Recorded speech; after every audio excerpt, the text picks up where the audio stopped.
Okay, haven't had that before. Oh god, that means I'm gonna have to merge the YouTube videos together. Oh no. Okay, we'll worry about that later.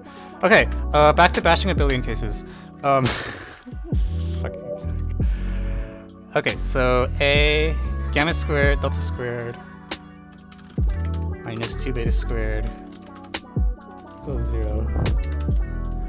72 viewers? Really? That seems really high. I don't believe there's 72 viewers right now. That's like mainstream streamer quantity levels. Okay, B is 2. Row 6 might have solutions actually. Is there so how can I get B out of combinations of 2 of these things? 2 gamma squared. Oh shit. This row might be the one that's the different squares. If I use these two, use these two.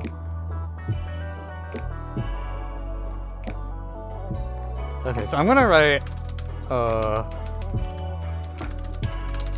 oh no. This might be where the solutions come from. But I think the others shouldn't have solutions. I'll start this delta squared.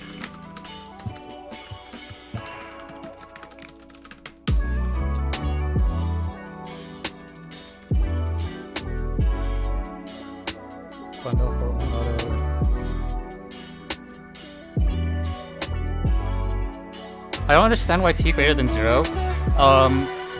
You can negate the value of t and it does not change this part, I think.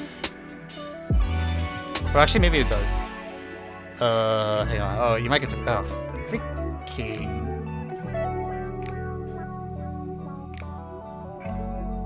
Wait, really? Do I have to? I guess nothing here depends on A and B being positive. Okay, fine. We're gonna say. No, you're right. Actually, I don't think you're gonna see t greater than 0.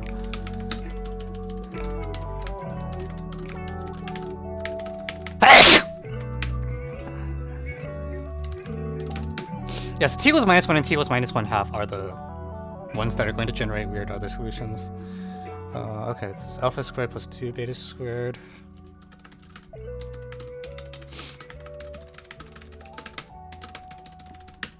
And what's row 1? Row 1 is just...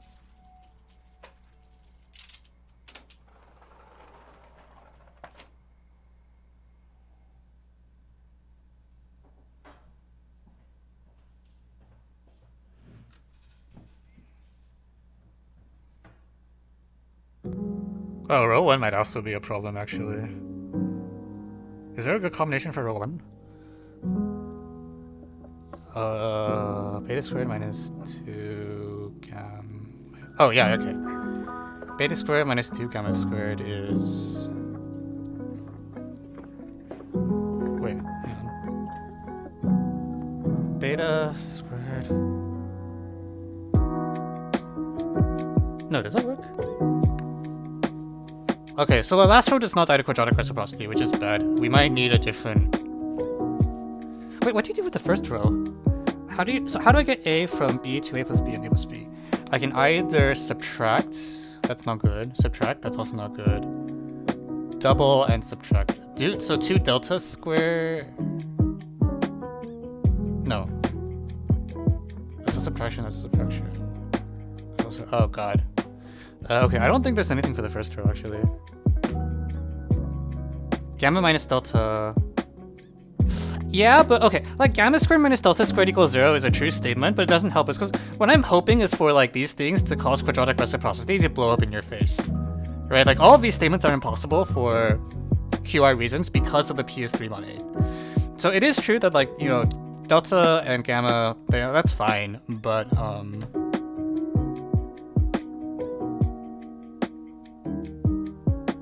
it doesn't cause a contradiction right away, is what I'm trying to say.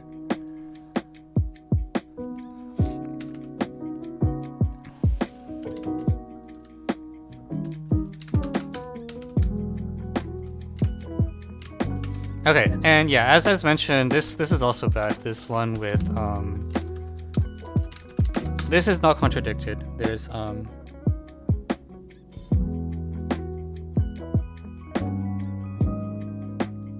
If A is 0, mod B.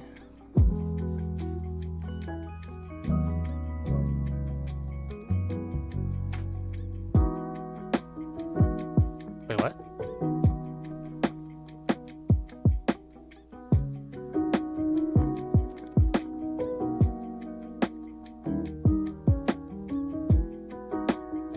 Oh, wait, did I also just miscompute this row? So, okay, I'm trying to get... The P is here. This is... No, this is fine. It's just like, yeah, when P is 3 mod 8, this still has solutions, like alpha equals beta equals 1 for P equals 3. So the question is, can I generate this A plus B in a different way that...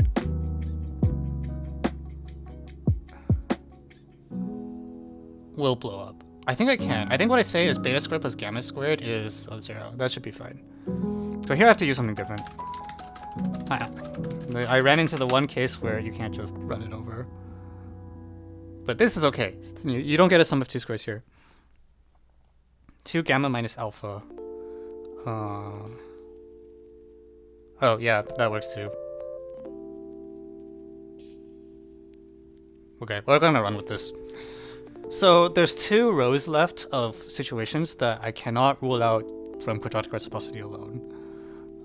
In the other 6 cases.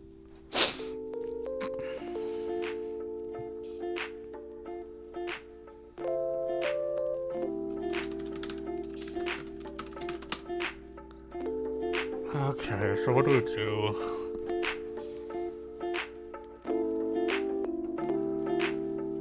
The thing is, there's so many constraints. There's like 4. Like, usually when you do this kind of thing, there's like 3-ish things.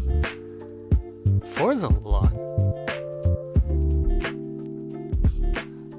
Like, for these 3 to all be squares at the same time, such that... I'm gonna zoom in. I have to zoom in on one of these cases. I think I can't do this just by staring at it. So we're gonna make a copy of this slide and jump to the next page and zoom in on just the first case. So the first case is saying you have a beta and a gamma and a delta such that various things are true mod P. Namely...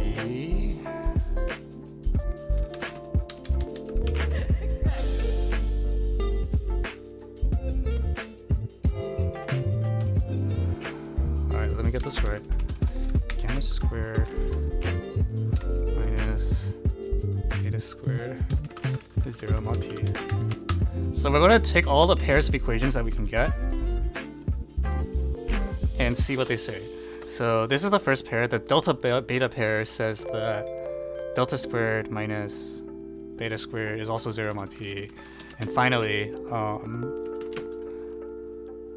the delta gamma pair says that delta squared... Okay, so... Okay, it's just all congruent mod P.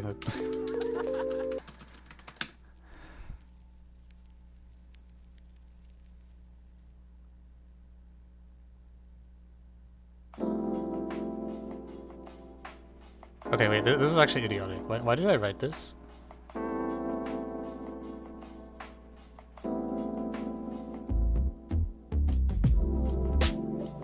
Okay, so, okay, I really should just write this, alright? We're gonna write Gale. We're gonna make this a system of 2 equations. One of them is gonna say delta minus beta, and the other is gonna say gamma minus delta. And both of these are equal to A, which is P alpha squared.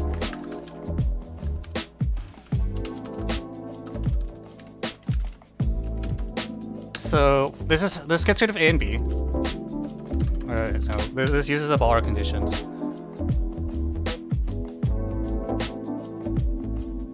Yeah, so this is where we're at. And the question is, like, if P is, I guess, 3 mod 8 or whatever, does this have interesting solutions? To which I have no freaking clue. Oh god, that's not good.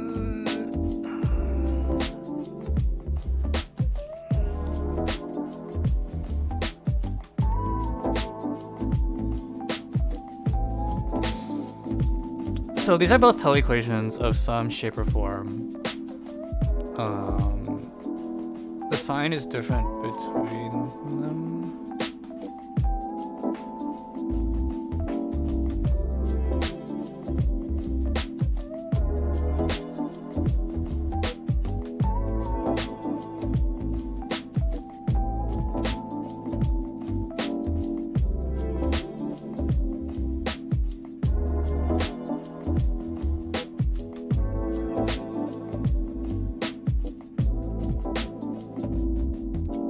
Hey, does like x squared, does like, if I subtract these,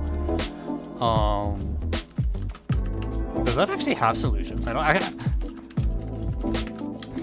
Like, what are the solutions to like delta squared plus beta squared equals 2 gamma squared? I actually don't know off my head. I feel like this shouldn't have solutions. No, these are generated by the Pell equation x squared minus 2y squared. Okay. Yeah. Okay, so the question is, oh lord. Like delta equals 3, beta equals 1. No, sorry, that doesn't work. Shoot. What's the 157 is the smallest one? Yeah, so you should be able to parameterize these because it's a Pell equation. Do I really want to do that is the question. But like for example,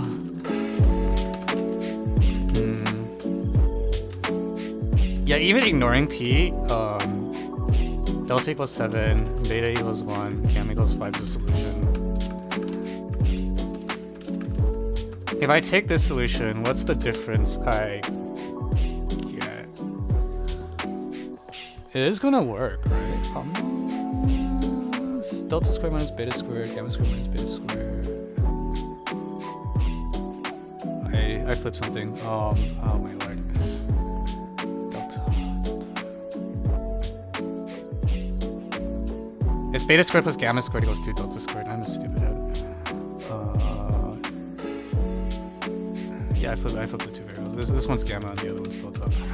So this is gamma. Gamma is the big one. Delta's a little smaller. Yeah, no, that's just a mistake.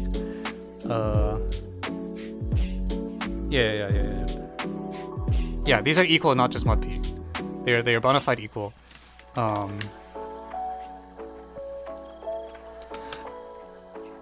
So if I do that,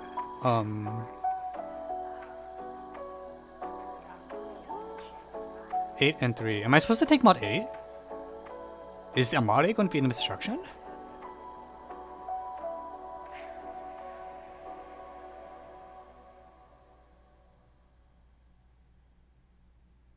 That seems so strange if mod 8 is an obstruction. So 24 is not of the form p times a square because it doesn't have the right number of factors of a. But it would seem idiotic if that's the...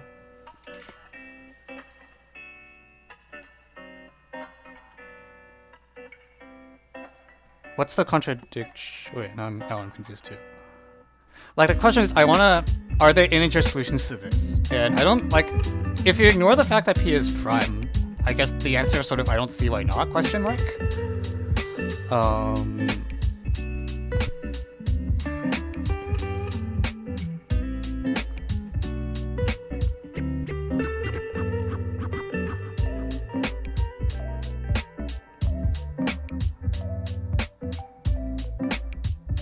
This thing? I mean, it's verbatim. It's literally this.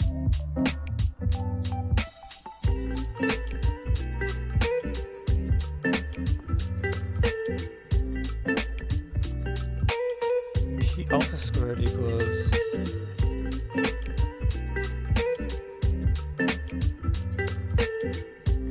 Wait, okay, what's the issue?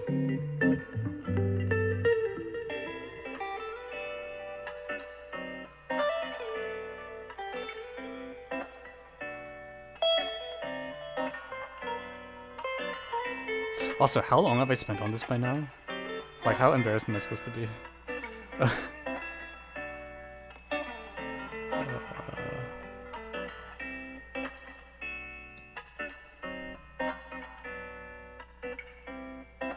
Wow, we've actually been at this for a while.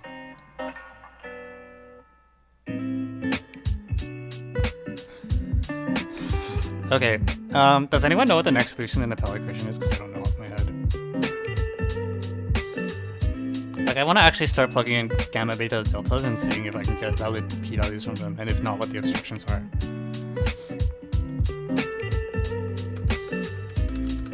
Like, so basically, like every gamma beta delta pair gives a valid p gives an integer value of p that's okay. The only question is p actually a prime or just square free? So what's the next one? 320. What is the next coincidence? So I know one of them is 50 and 49 are close, and then what's the next thing that's like that?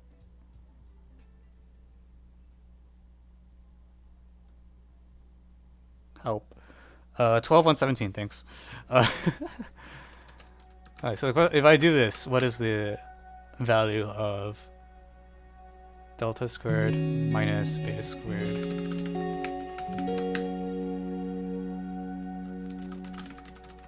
So 2 is not the only obstruction, because here there's no 2 obstruction. The problem is the p has 2 prime factors in... Wait, what am I doing? Hang on.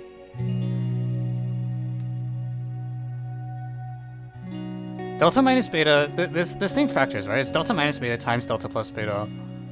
Only they're co-prime, so p has to be one of them.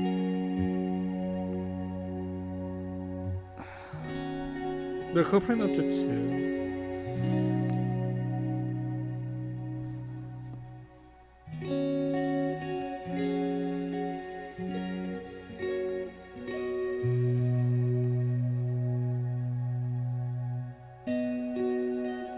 They're co-prime up to 2. So is what's gonna go wrong? I guess that's the actual question. So 11 and 13, 1 is 3 mod 8.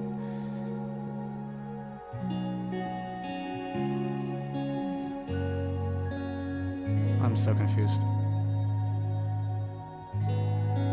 I want to keep generating these actually because I don't have any other ideas what to do. What's the next thing? 41's so okay, 841 and 1682. So we're gonna set 41 here. 29 squared and 1.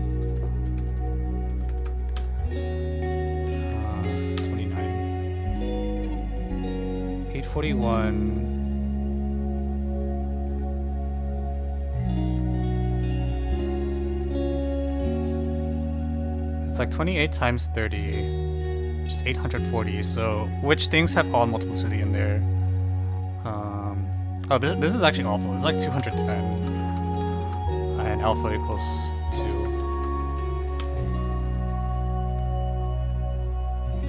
So none of them are giving primes, is the thing. And there should be a reason for this, but I'm not seeing it. The 1712 one is wrong. Did I flip? Oh, does it go the other way? Oh, come on. That's lame.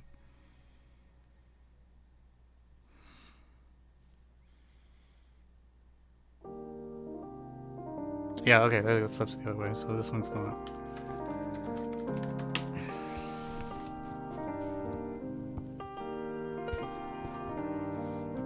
Yeah, this is interesting, like this equation is a real constraint and it's independent of p. So it's like if I run this procedure, the claim is that I never get prime numbers. I always get like some random crappy square free numbers. The next one is 169. 239, 169.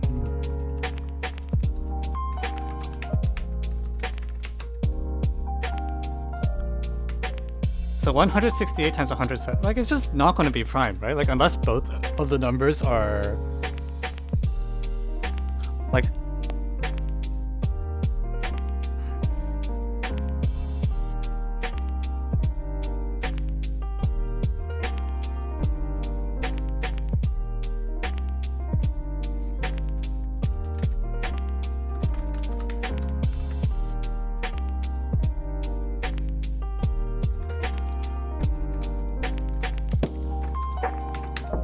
seven 517.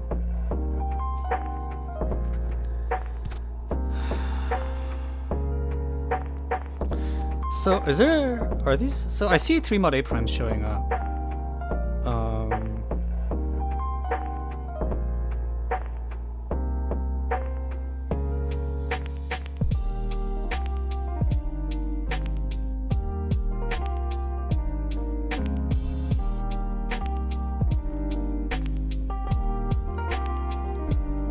Ah, man. This is not cute.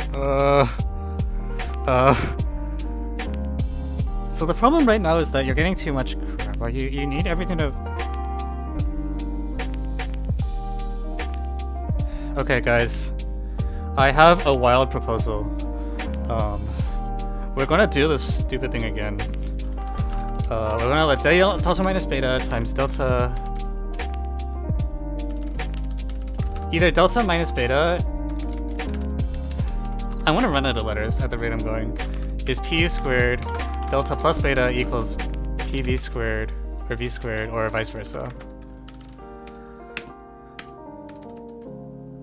Two cases.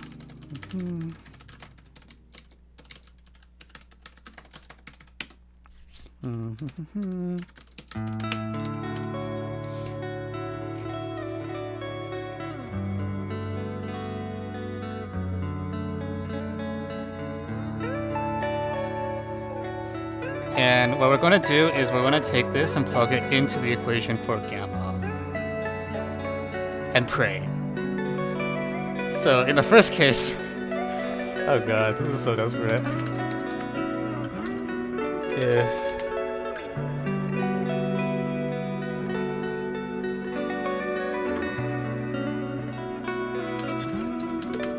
Then... So we're gonna dump this whole thing in. So... Beta is...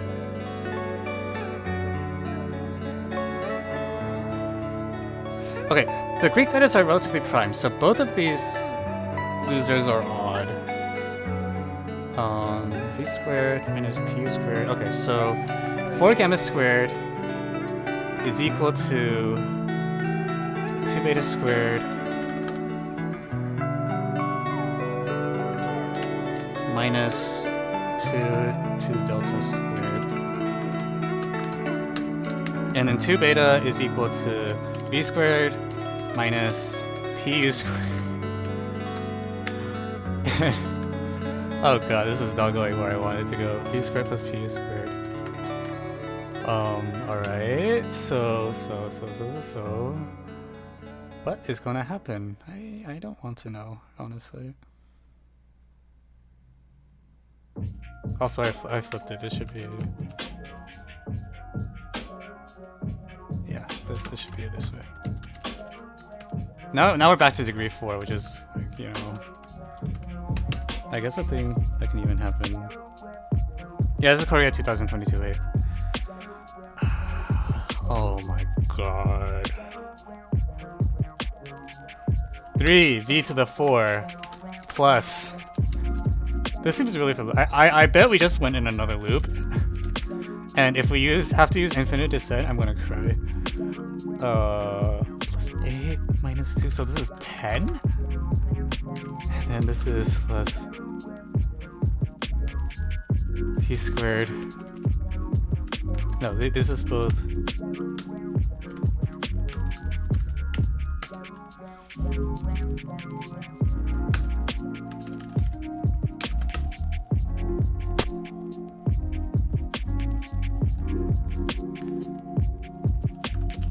I want to move this stuff out of the way. Situation. Man. Also, what is going? This isn't even the finals MO. This is the Korean national. This feels like a finals MO problem. This does not feel like a nationals problem for Korea.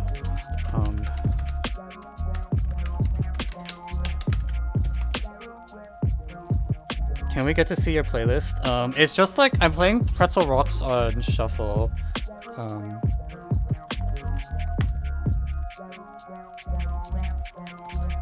What's the... Is there a command? Okay, I have no idea. If someone finds the command, feel free to type it for me.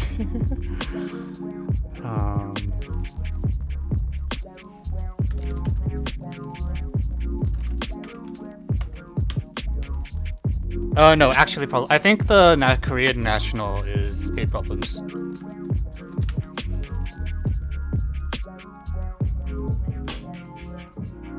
Yeah, I think we just went in a loop. This doesn't feel good. Like the degree just exploded again. And I have these just numbers. And I probably made a arithmetic mistake, to be honest. Given my track record. Someone check my work.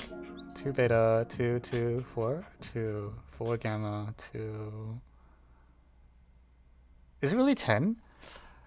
Like, in an ideal world it would be 6, so I could at least quote infinite descent or something. But I ended up with plus 10. Like, I could do the problem again. Like, it's... You know... This one and this one look like the same thing, but...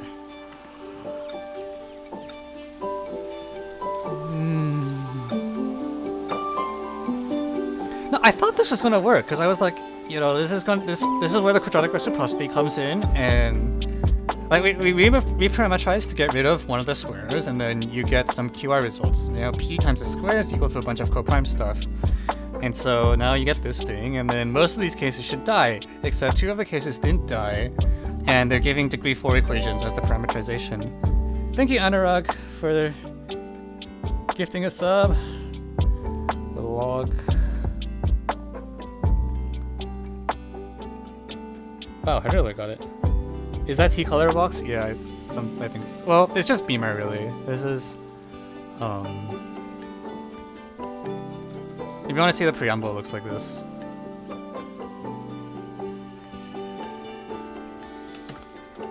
Oh my god, where am I gonna go?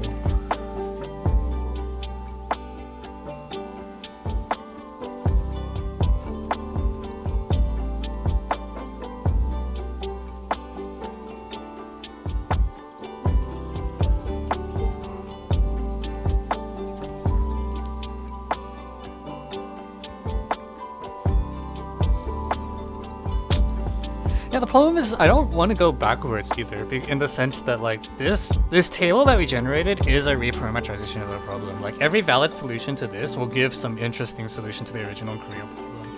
So it's not like we can run away from this equation either. Like it's literally a system of 2 equations with all squares in them, and if we can't figure out how to solve this, then we don't stand a chance at the original problem either, because every solution to this will give us solutions to the original.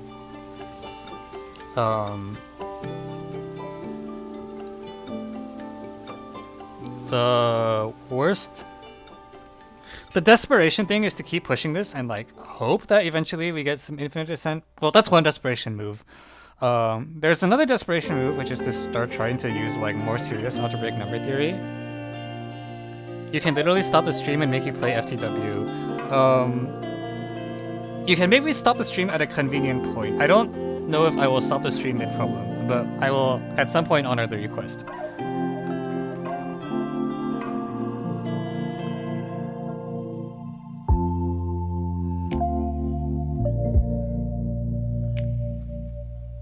Px squared minus 3 minus y. Are we going all the way back to the original? Oh my god.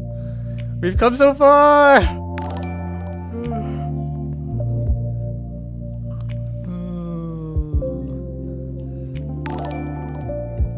Thank you, Pixel and Solaris, for the follow. Solaris. How do we get the Discord role?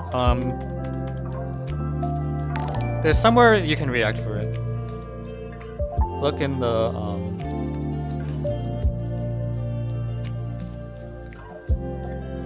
look under the Roles and Resources channel, and there's a button you can press which will give you the blue role in the enhanced Discord.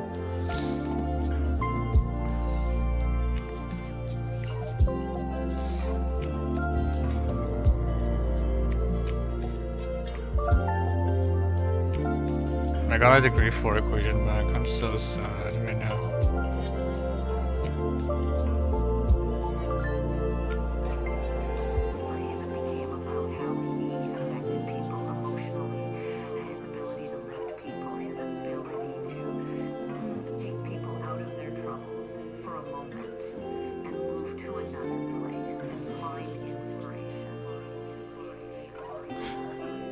Okay. No, God, this is such bad news. What are like other solutions to the gamma squared plus beta squared equals 2 delta? So This is the ones that you get by generating Pell's equation. So like in principle, the really desperation move is that if I can give an explicit description of things that satisfy this, then I plug this into here and then start doing factorization in Q adjoint root minus 2. No, sorry, Q adjoint root 2. That's like the really, really desperation move, which I'm trying to not do, but I'm running out of options. It also requires me to characterize the Pell equation, which I don't actually know how to do off my head.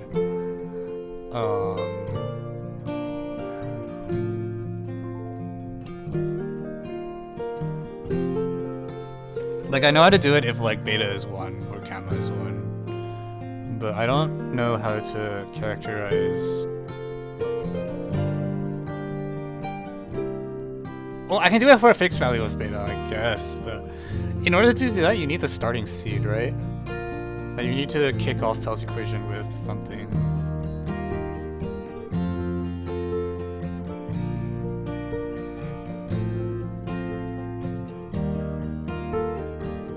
Also, that's not even...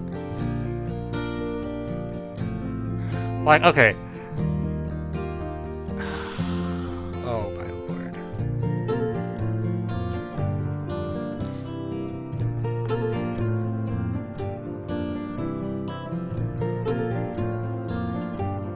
I guess you can parameterize it if you know how to write delta as a sum of squares, then you can characterize otherwise.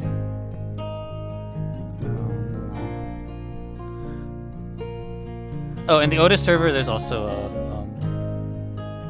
how many hours a day do you sleep? A lot. There was a point where I was sleeping 14 hours a day, and it was actually getting ridiculous because I got nothing done because I was sleeping 14 hours a day.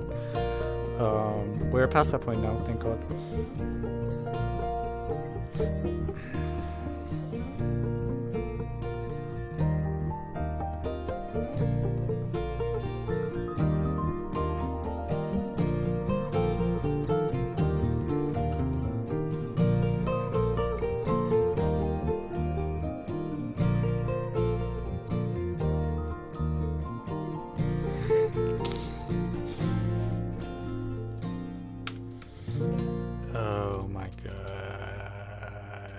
I'm gonna plug in a few more actually. I'm kind of...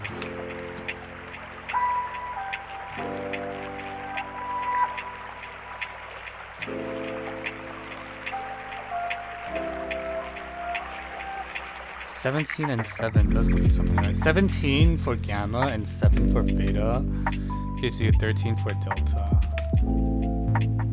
And what's the p-value you get out of that? So gamma squared minus delta squared is 4, 2, 3 of p equals 30, and alpha equals 4.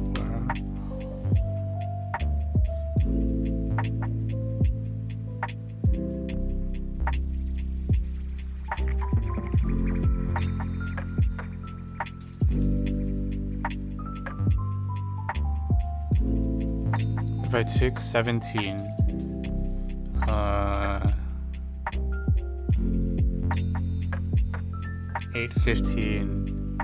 815, so that's 23, 7.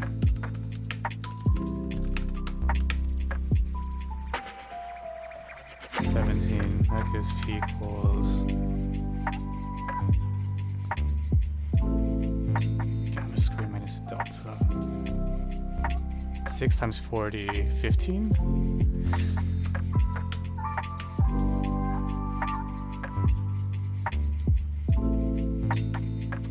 So, is there a mod 3 obstruction?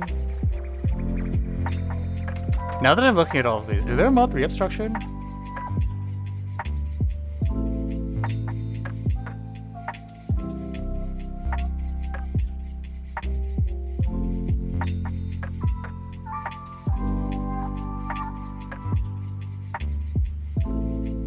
Because I don't know how I'm going to prove they're not prime, but it looks like P is like...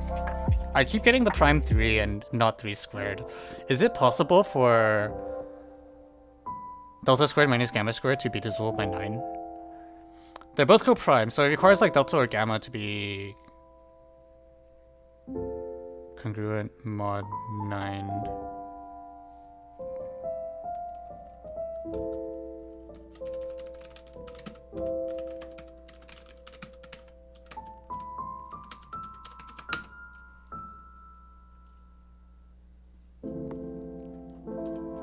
I think I'm spoiled on 2021 C6 because I had to present it at MOP. Or not present, it's on a MOP test, so I know the solution already.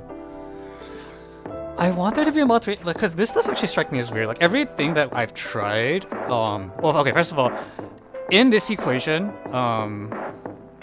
delta squared plus beta squared equals gamma, 2 gamma squared. There's no way they can all be... Okay, first I claim that 3 divides at least one of these. If they are pairwise different, mod 3... Well, actually, this just can't happen. There's no... You get 0, 1, 2, but there's no permutation of 0. Okay, so... So 3 appears. And the question is, now can 9 appear? If 9 appears... Really? 9 can't appear? That seems actually very strange if 9 just never appears for some reason.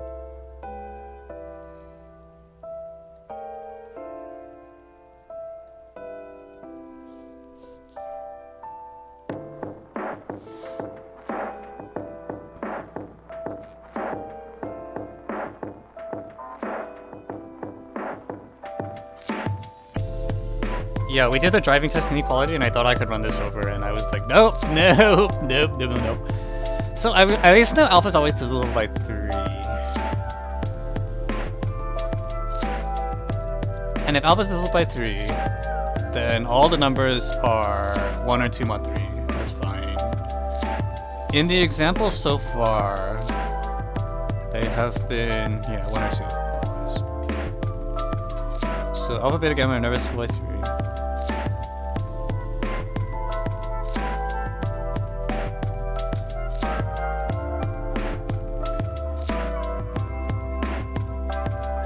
What are perfect squares mod 9? Is it like... No, that's no good. It's 0, 1... It's like 1, 2, 4, 5, 7, 8, and 0.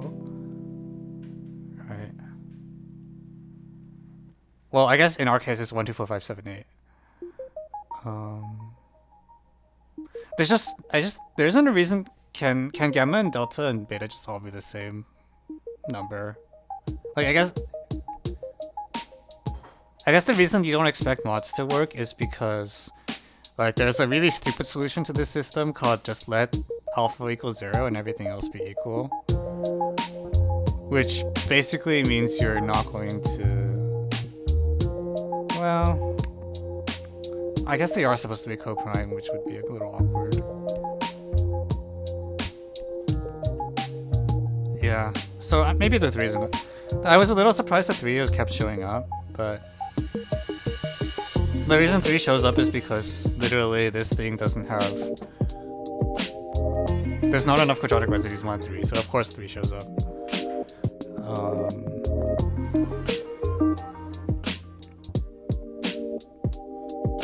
Well, I mean, you can request whatever you want. I don't accept every request I get. Like, for example, I don't accept all the problem requests because I don't have enough time to do every single one. But... Yeah, if p equals 3, oh, that's true. If you... Yeah, you can just smooth it over in that case. I'm gonna compute some more values because I don't have better ideas.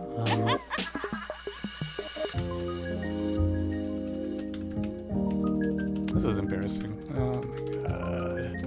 Like, I feel like this is stuff that I'm supposed to know because I'm a number theory PhD student, and it's just like, nope, I have no idea what I'm doing.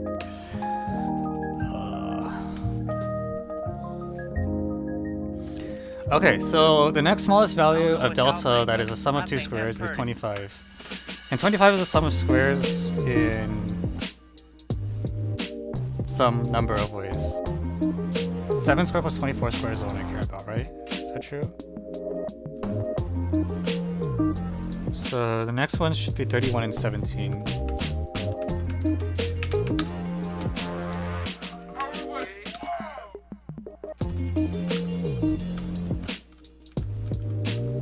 And if I do 31 and 17, then it's 56 against 6, so it still doesn't do the right thing mod 9. All I want is a single thing that, like, behaves correctly mod 9, honestly. 56, 7, 3 times 6, 32.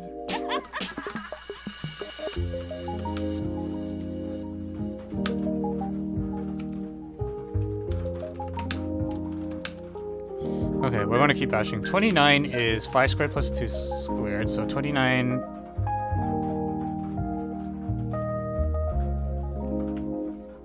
$29 squared is 20. Okay, 29 squared is 20 squared plus 21 squared. So, oh, that's the one we got before. All right.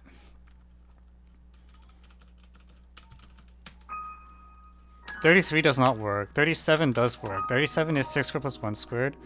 So the corresponding Pythagorean triple is 12, 35, 37. And so 23, 35, 47. 47, 23. So that's 24 and 70.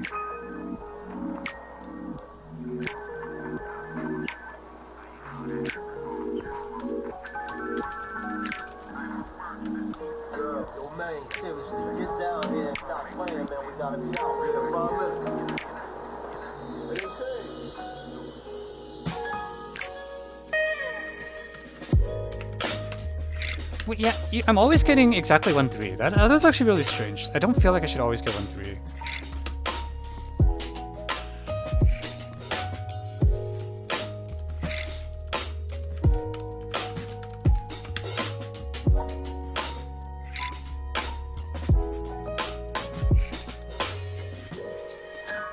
Original question was this. Solve this over rationals for 3 mod A primes.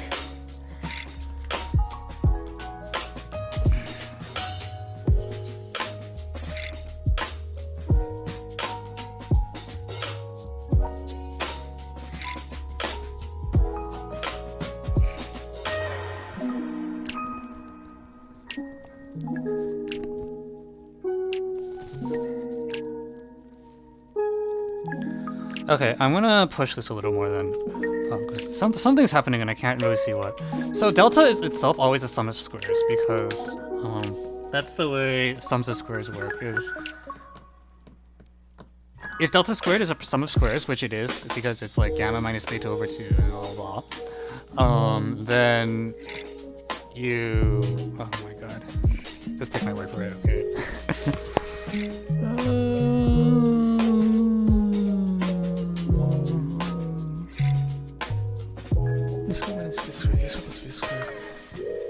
I mean, this is the procedure I'm doing, is that, the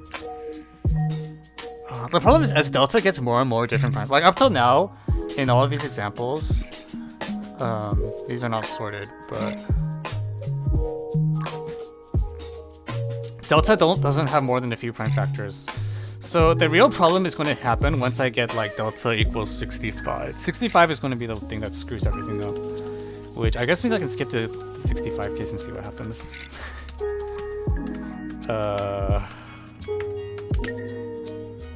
So 65 is 8 squared plus 1 squared, or equivalently 7 squared plus 4 squared.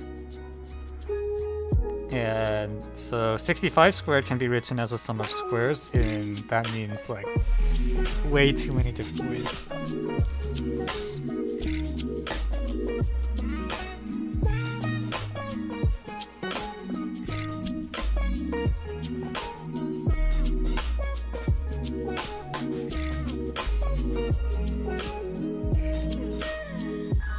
Anyone want to help me multiply in my head? 52 squared. No. No, but then that's not primitive.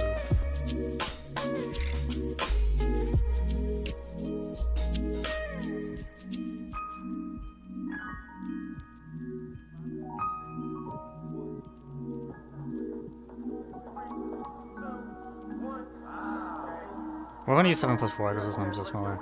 So there's a Pythagorean triple called 33, 56, 65. And that will correspond to 2389 here. The other one is there's a Pythagorean triple called 63, 65, and 16. So that corresponds to 47 and 79. And what values of p do these give?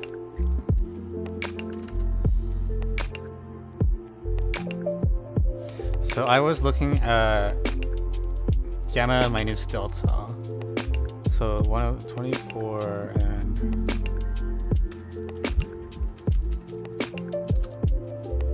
you know what? This alpha distinction is not useful. Okay, I'm just gonna write it as it is.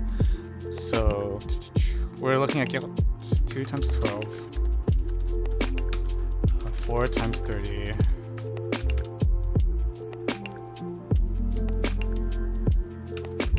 6 times 40. 70 times 22. 6 times 56. Gamma minus delta. 10 times 70. 84.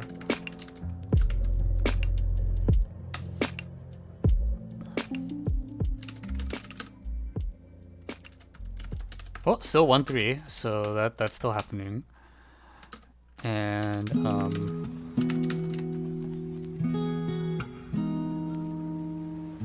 14 times 144. Okay, there it is. Yeah, I was like, there should be one somewhere that is.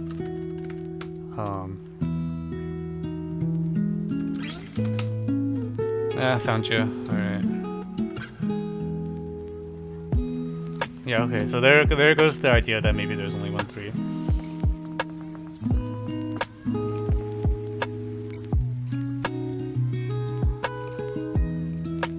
Did you pay for Miro? No. Well, so I mean, P is the product of distinct primes because I factored out the alpha part. Like, basically, like, the thing here is P times alpha squared.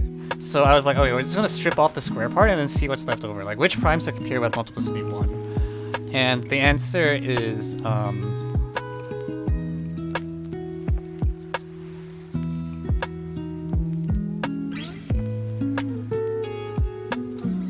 up until now, we mostly got 3, but now we finally found one that isn't.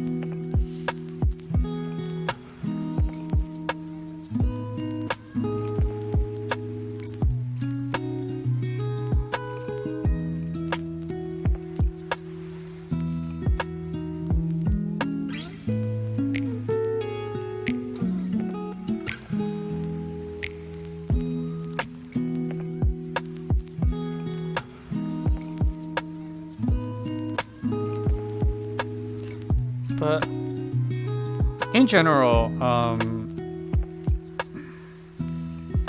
some discords are actually pretty rigid. I should be able to describe them all, right? Can I just let delta equals u squared plus v squared and use that as my description? Actually, that's the thing I was doing earlier, wasn't it?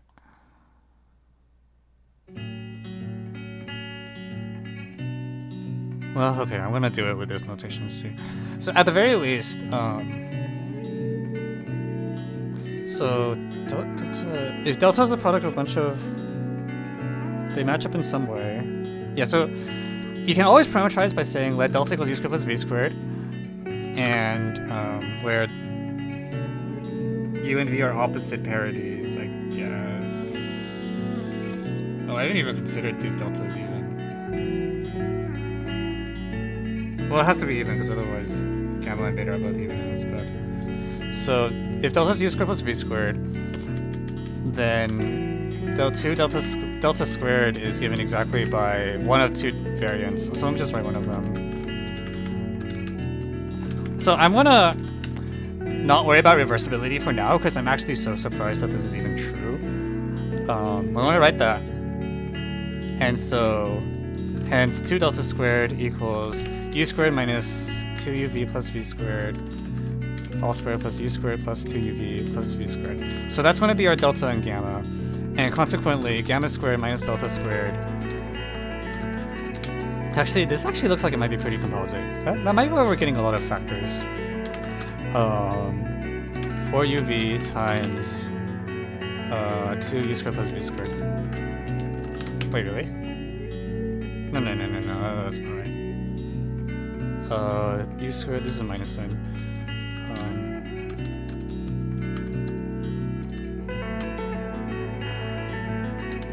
Oh, interesting. Okay. That's something that can happen. Interesting. Okay. And this is 8uv u minus v, u plus v. I think this is reversible. Okay, so this is delta squared, gamma squared minus delta squared. And the thing about this is that this thing... Oh, actually, I have no idea. It's just there's a lot of prime factors, right? There's a lot of primes that divide this. Let me verify this quickly for some cases. 70... Oh, well, this case is already wrong. Delta is 5 to... I see the... I don't see the 11. I got it. There's supposed to be 11 somewhere. 24, 41, 8, 29.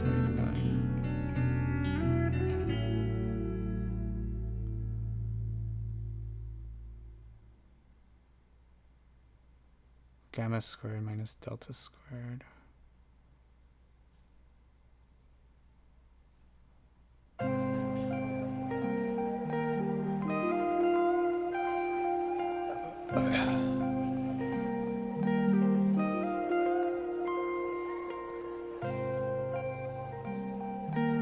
I'm subtracting the wrong thing, sorry.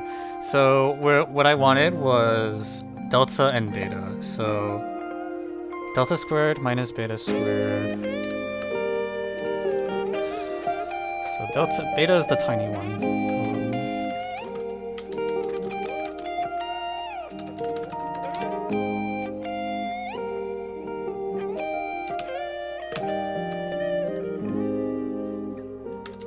So delta minus beta.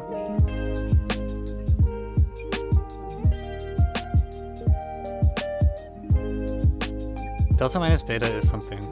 Beta is that thing. So 2v squared plus 2uv. And delta plus beta is a different thing. U squared, 2u squared minus 2uv. Which I believe factors.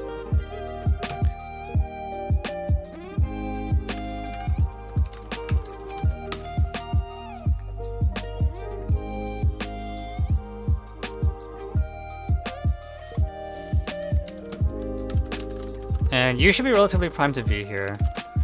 So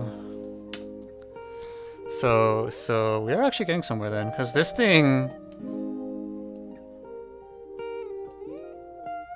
is bad news.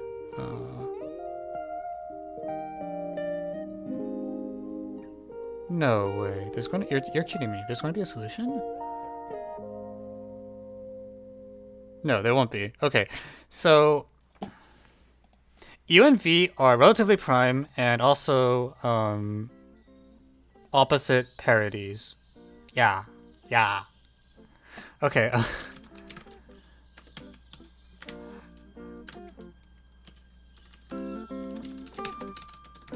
This sounds really familiar. Wow, I've definitely not seen like this same exact fucking equation before. With 4 different things on the right hand side. Oh god, is this going to be descent? If this is descent, I'm going to cry. I think this is going to be descent. There's like this fractal thing that's happening. It's not good news. Oh, this is really bad news.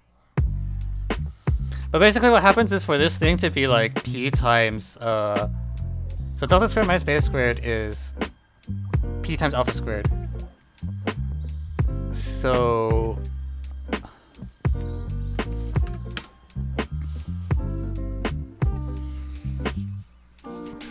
that's a thing that can happen. And so what this is like, almost all of these things are perfect squares.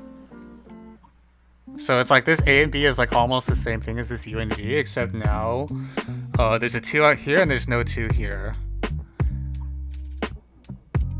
And there's a P somewhere, God knows where.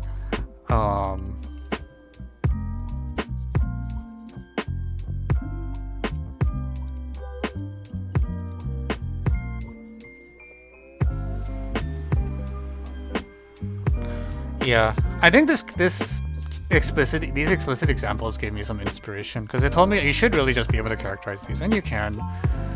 If you know your theory about how sums of squares factors, this is the exact. I believe this should be an exact characterization.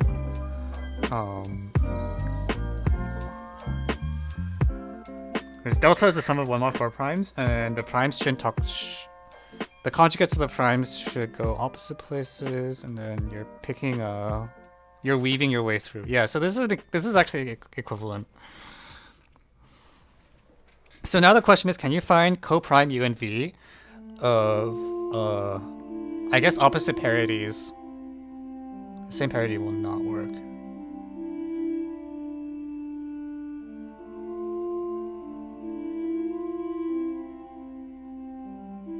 Yeah, so can you find u and v of opposite parities such that this number is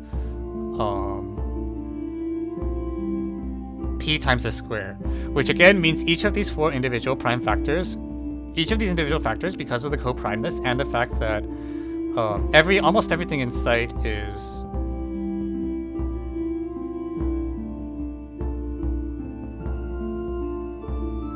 this is literally the same thing again. It's gonna throw me for like another loop. I swear to God. There's like a p alpha squared. This is so stupid.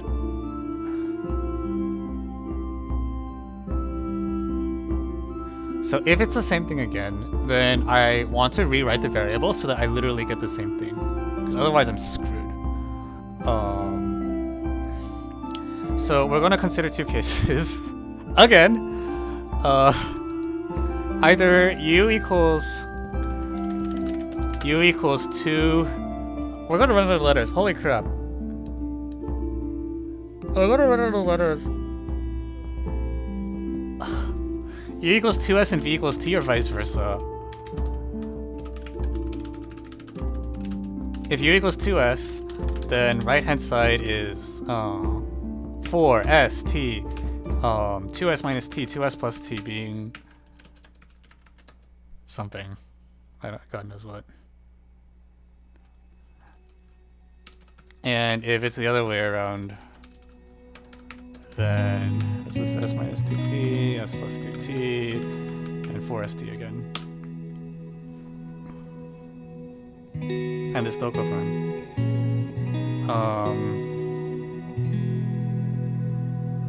I think I can hide the examples now because it gave me the inspiration I needed. It'll be useful for debugging, I guess, but it's taking up a lot of screen estate. Oh my god. I have an 8 AM flight. This problem was not supposed to take this long.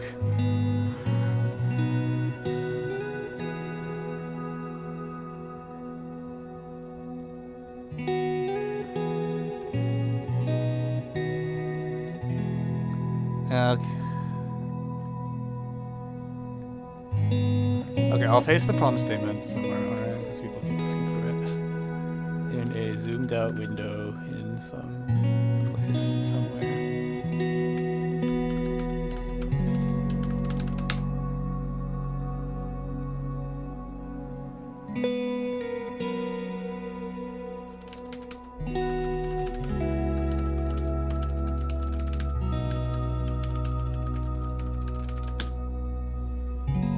Is that valid? No, it ate the tiny. I need an empty argument. Okay, there's a problem statement. Alright, so what is going on here? I typed TT instead of 2T like a dummy.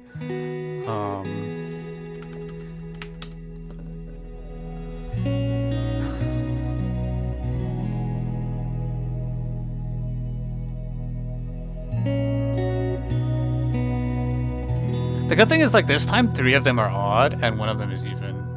So after you factor out, I think, like, S could be even here, T could be even here, but these are odd. And we don't care about GCD2s. So really there's only 4 cases instead of 8, I guess. Well, okay, there's actually 8 because you don't know which of you and V. Oh no.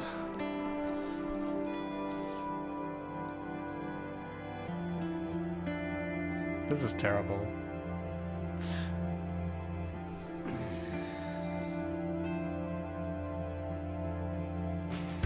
(2013) C6? Probably. Anything from shortlist 2013 means that I had to do it as part of Taiwan IMO selection. So I should know like most of shortlist 2013. d squared equals delta squared equals gamma squared plus beta over 2 squared. Yeah, I mean that's what we're doing, right? Like this is what it is.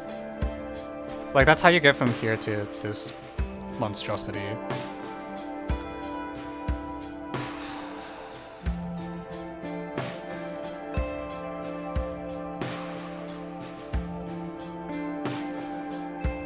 Okay, you know, I'm let's find out what happens, alright? We're gonna exhaust the whole alphabet. Oh my lord.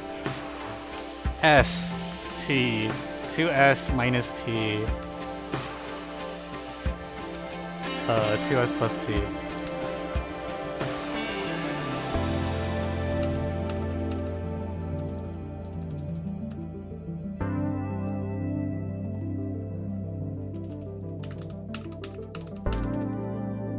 Okay, so now I need like another 4 Greek letters. Alpha, beta, gamma, delta. What comes after alpha, beta, gamma, delta? Epsilon, pi. Oh, this is so stupid. Okay, let's learn the Greek alphabet.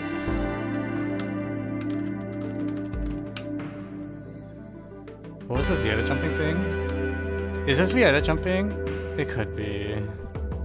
Epsilon, zeta, eta, theta are the next 4 letters.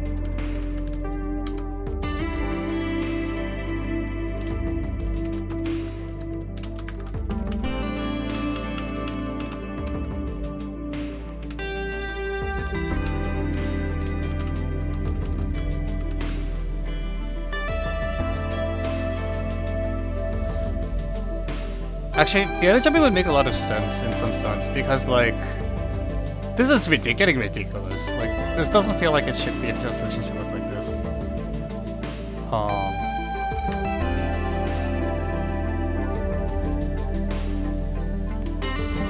No, but the problem is Vieta jumping is not going to give you a 3 mod 8. Like, Vieta jumping just kills off.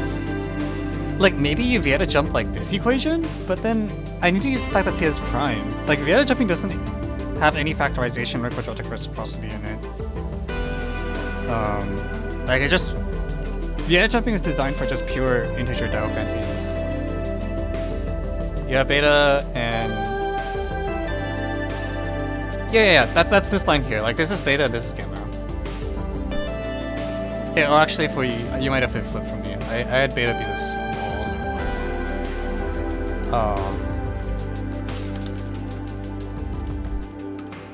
Yeah, this is beta. And this is gamma.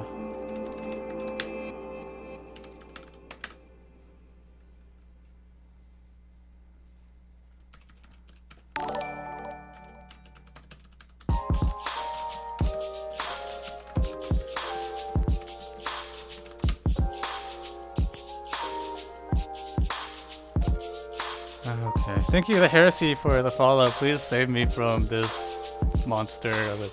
Okay, we're gonna do the cases. We're gonna do the cases because I'm out of ideas, and like the very best thing I can hope for at this point is that either the cases all die or we get infinite descent. Because otherwise, I'm totally screwed. Like the problem is I keep reparametrizing it, and the size of the numbers is going down. And I'm hoping there's only like so many things it can end up because otherwise I'm dead. Okay, so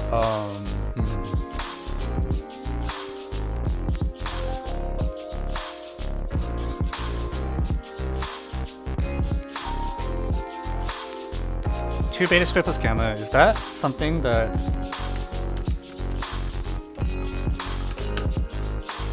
I forget which P is 3 mod 8, so this is actually the case I don't want. Can I get it out of here?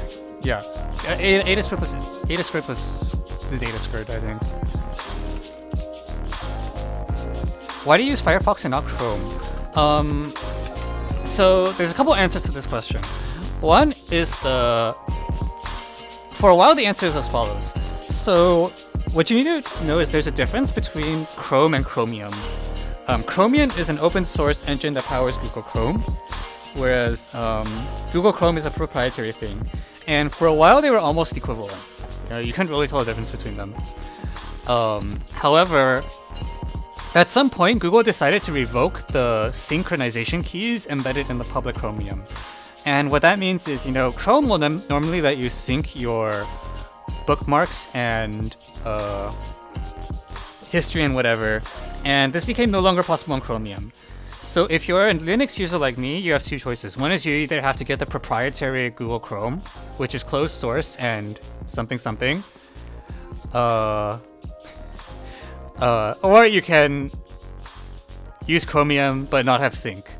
And I decided on the third option, which is just use Firefox.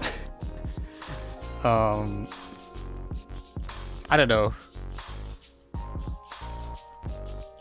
It really shouldn't matter, but something about using like a closed source browser gives me the heebie-jeebies. Like, I feel like the browser should not be closed source. It just bugs me. And there's just like, I don't feel like there's a significant enough difference between them, so I'll just stick with the Firefox. That was true for a while, and then Firefox started crashing on me for reasons unknown to mankind. So when that happened, I was like, well, huh. And so now I'm trying out this new browser called Cube Browser, which I like a lot because it's actually a lot more lightweight than the others. Like, it's a much more minimal, and consequently I have a lot more control over the configuration. But I've only used it for like 3 days, so I'm not going to comment yet on whether I think it was a good idea or not. Cute browser is the name of the browser. Alright, have fun with the quadratic formula, good luck, and I've been told that one of the cases here is a shit case, which is not good. So twice, and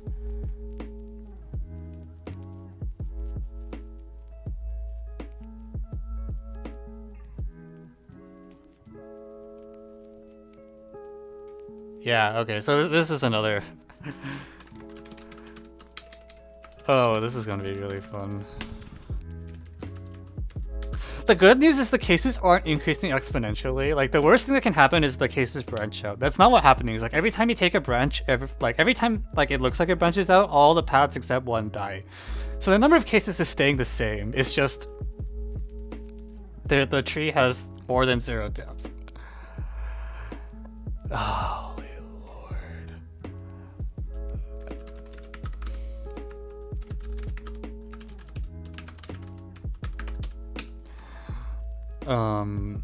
Two epsilon squared minus beta squared. Okay, so in Oh No Prime, what's happening? So we have, oh my god.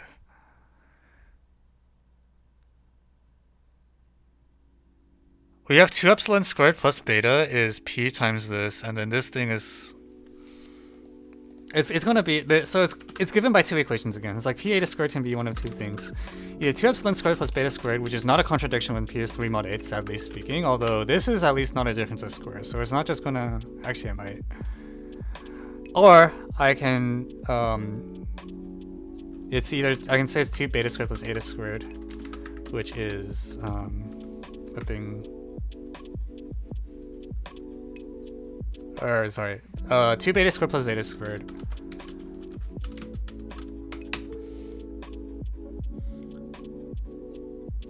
Or alternatively, I can say the sum of these equations. I'm not going to do that. So, this is like the analog. This system is the analog of this system, except now there's a 2. And I'm not very happy about this too. Because, I mean, Q adjoint root 2 also, or Q adjoint root minus 2 is also a unique factorization domain, but I don't really want to go there. Okay.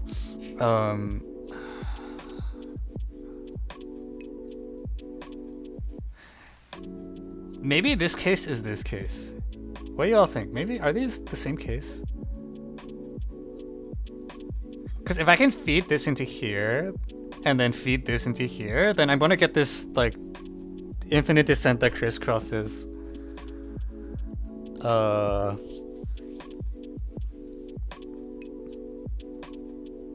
Do you actually stream these people for people to solve with you?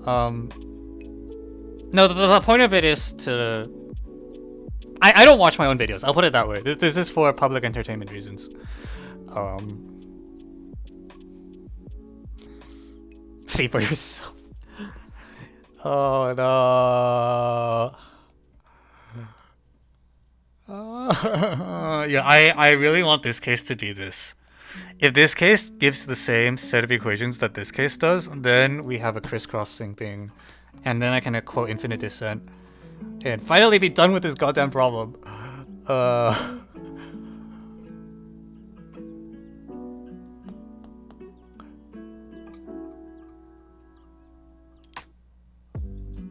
Okay, first, can I reduce this to... There's two systems that show up. Let's see what they are.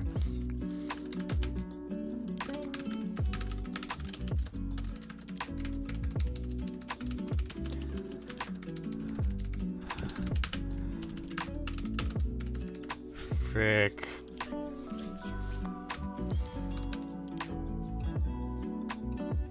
Okay, so in this version, my target is 2p beta squared. And so I'm gonna write 2p beta squared twice. Okay, so one way I can get 2p beta squared. One way is I can get delta squared minus alpha squared. And the other is I can get 2 delta squared minus 2 gamma squared.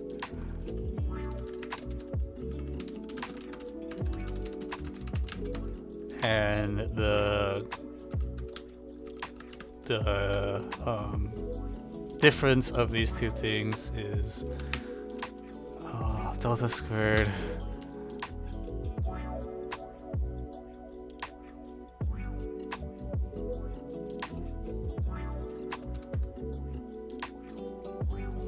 delta squared plus alpha squared equals 2 gamma squared.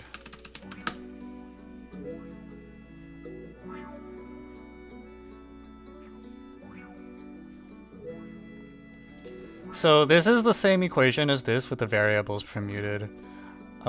This 2 cancels out, so these might actually be a lot closer than I think they are. Meanwhile, here with the later Greek letters, the equation I get is not...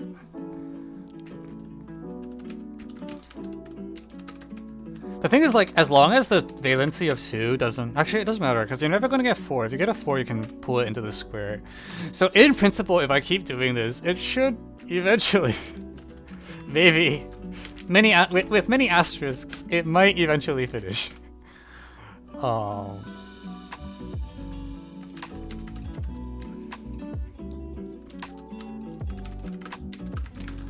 Yeah, it seems like every case eventually gives some equation of the shape like x squared plus y squared equals 2z squared for some Greek letters of unknown something. What is my typing speed? Good question. Let's find out. Actually, let me not do that now. that seems like it might be distracting from that problem. But we keep getting this thing, right? We keep seeing this x squared plus y squared equals 2z squared, which we know how to parameterize completely. Okay, so I want to make a bold claim, which is that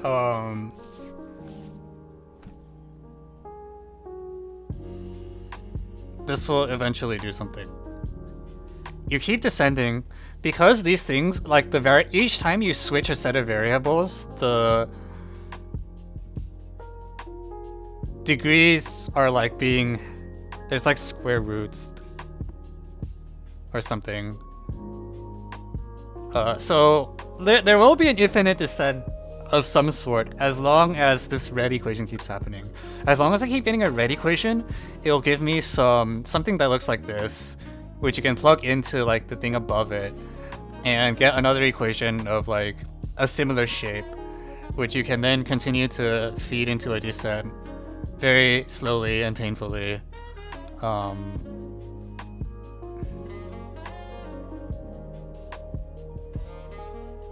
TLDR, there's no way this should work, I think. Like, there should be just... I'm gonna say that none of the Greek equations have a solution, just period, for any prime p. Even small cases, I don't think will work out. And as soon as I say that, I better check to make sure I'm not pulling stuff out of my... Okay.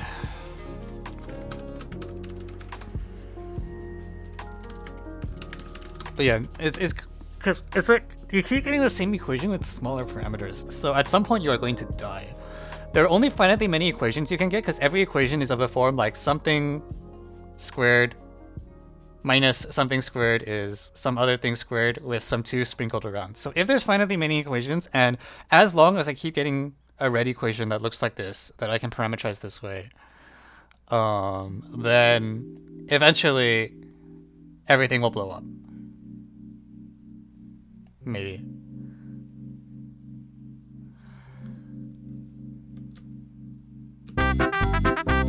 Yeah, that's the hope.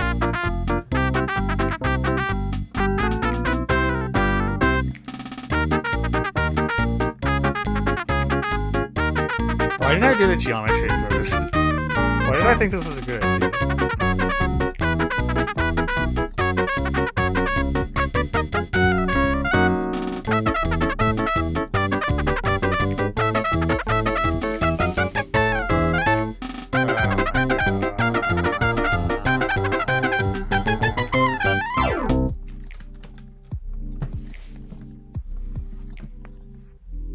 So we have a couple options. One is I can keep going and we probably won't get to do anything else. The other is I can switch to the geometry and like finish this later because it will work in theory, but there's something I'm missing because this can't be the official solution.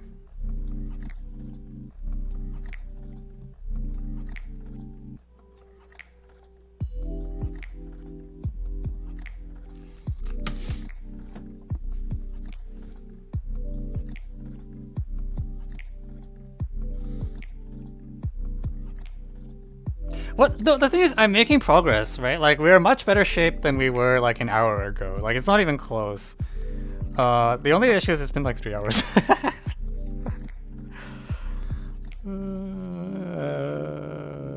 Alright, I actually don't want to spoil myself because something's up and I don't know what, and I want to keep thinking about it. So I'm just going to make the executive decision that we're going to do geo instead. And hopefully that will go faster because... Usually when you do Euclidean geometry problems, you do not end up with smaller versions of the same problem. Which is exactly what is happening here, and is driving me nuts.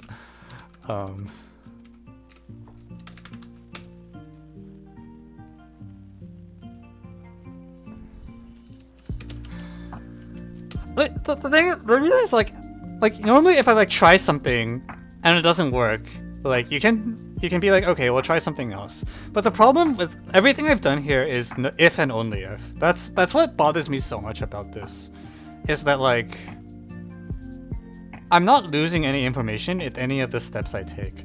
So it means that if you can solve the Korean problem using like something else, then it will also tell you how to solve this system of equations. So unless I have some reason to believe that like there's some solution to this that will be like, cause this statement looks more natural to me than this statement by like a lot. It's because this has degree 4 and like some random 6 in there. So you know, like this is actually quite. It's like this red equation is very natural. It generates some things, and then oh look, it got the same thing. So there's something happening here, and it seems like ridiculous to me that the correct way to solve these trios is to back construct the Korean problem and then solve the Korean problem. Like that just seems ludicrous. Like why would there be something you can do here that you can't do here? But it is also a degree 2 equation, which is.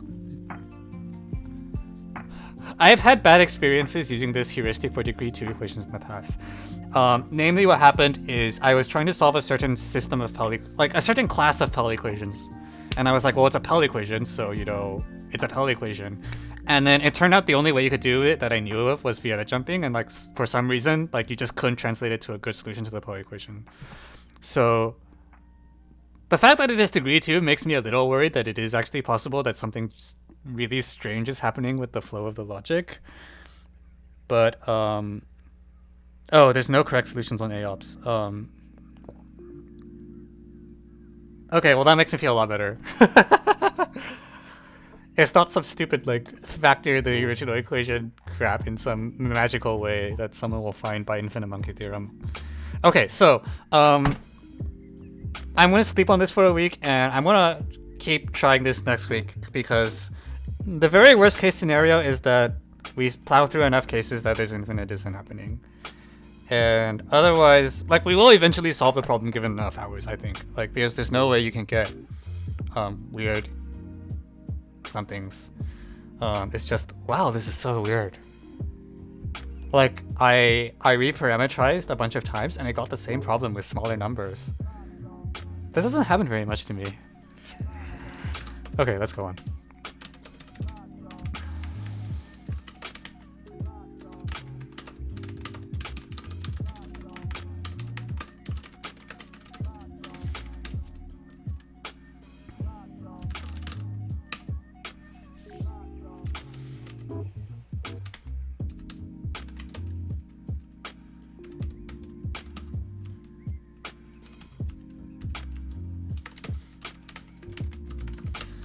Okay, this better be quick because otherwise I'm gonna miss my flight tomorrow, I swear to God.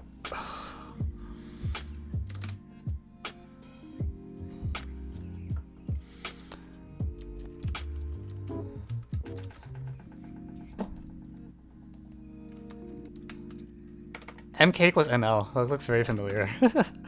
For some reason, that's a... I feel like I've seen a bunch of problems where the last 3 words are MK equals ML. What if it's higher step infinite descent? What does that mean?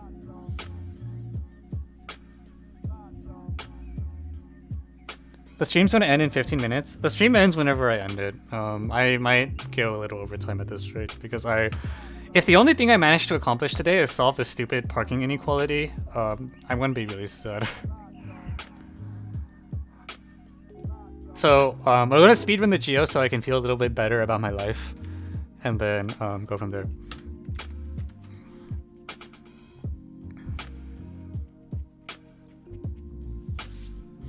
Alright.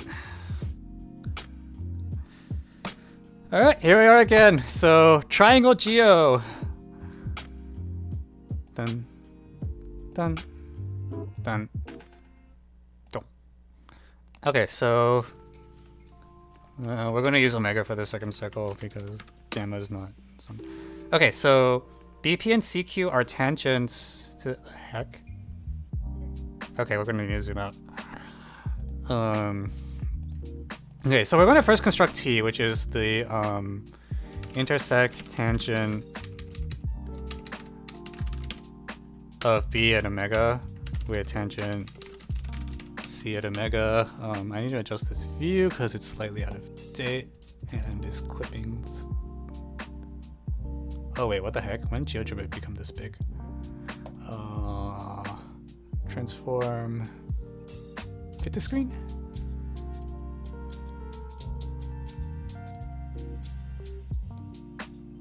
I'll do it. And we can move the time browser a little bit lower. Thank you, Zomboid, for the follow-up. Yeah, this is actually important because I want people to be able to see the construction line. Otherwise, it's too hard to follow what's going on, and also being able to draw things in GeoGebra is a skill that people should learn. Okay, so tangent B, tangent C. That's T. So, except I named it D because I'm a stupid head. Zoom, zoom. So PB equals BC equals CQ, and it's the one above. So right now this already bothers me because, like, why? But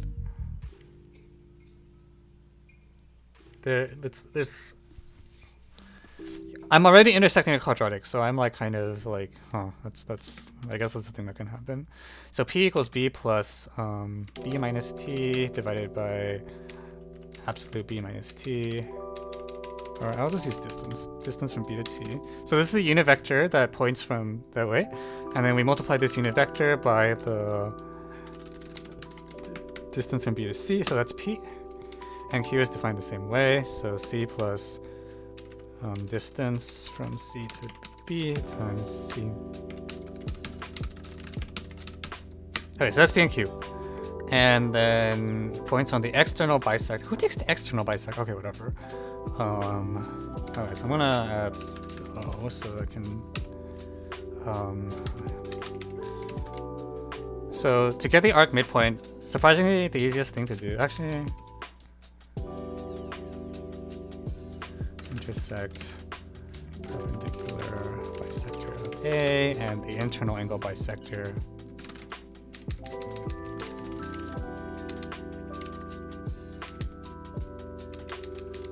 What's the command for a bisector? I'm just gonna use the line through A in the incenter. Screw it. So that's the arc midpoint, and then L is the other arc midpoint. So L equals 2 times L minus M. You draw with the mouse? No, why would I do that?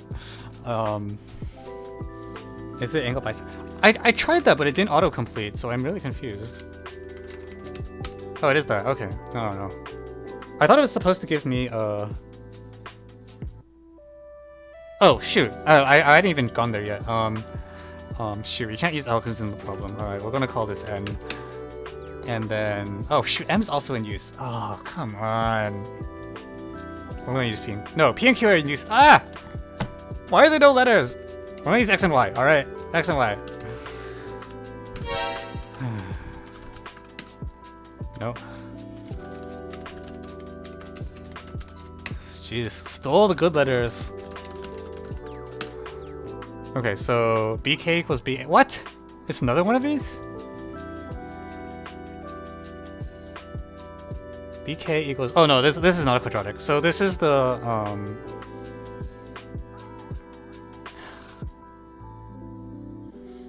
how do I do this?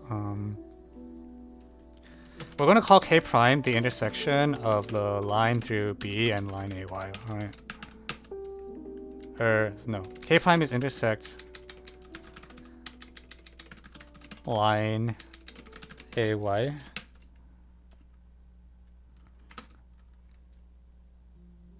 Line AY and the perpendicular line from B to line AY. There really should be a foot command, I swear, but there isn't. I should define one. L prime is the similar, so line AY and the perpendicular line from C to line AY. So that's that. And then K is 2 times K prime minus 8. And L is 2 times L prime minus L. Okay. So reflect twice. So okay, I'm gonna start drawing some of these segments. PB, CQ is CQ, and then KL is this giant line that we're drawing. Actually, there's a mistake. I don't think PB should do. Delete CQ. I really should draw a PT because I want the whole tangent. Yeah, like the tangent is sort of. It's important because it tells you that triangle TPQ is isosceles. It seems like you want to know that. Alright, and then PK and QL. What the heck? Oh god, that's off the page. Okay, whatever.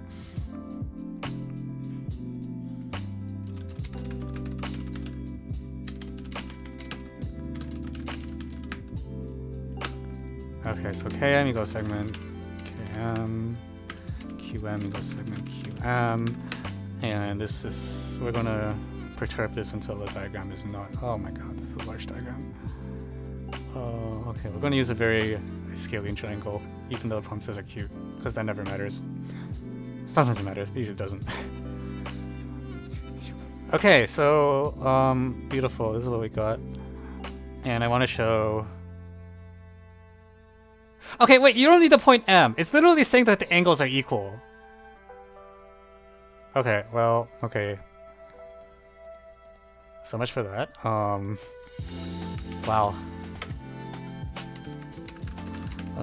That's a whole lot of nothing.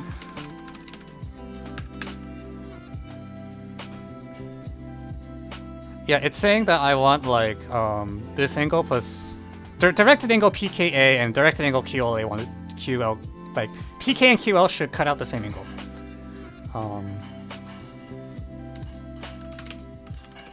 Unfortunately, in this picture, can I get a picture where like K and yeah, that's better. Oh, that's a little easier to see.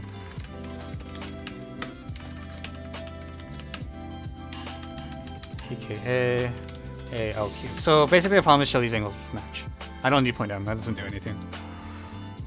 And I haven't drawn BK and CK yet, which I should because they're part of the condition. CL equals segment CL. I guess it makes sense they want to do that because otherwise you have to define a directed angle and it's obnoxious as hell. But this is why people should just know what directed angles are so you don't have to do stupid things to construct point M. You could have let me use M for the arc midpoint. Okay, moving on. I'm so salty about this. Let's make these red. We can make this blue, why not? The only circle problem.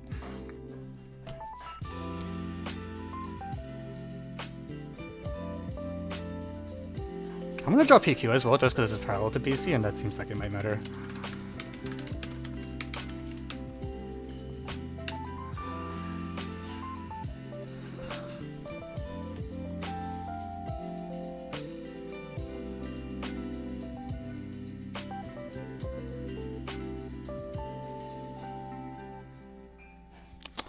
It almost looks like you should be able to complex bash it. The only problem is that P and Q are ill-defined. They are solutions to a quadratic, and somehow the problem requires me to pick the same. Actually, does it?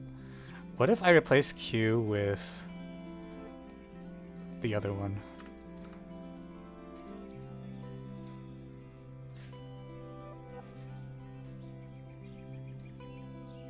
Yeah, okay, that doesn't, yeah, it doesn't match.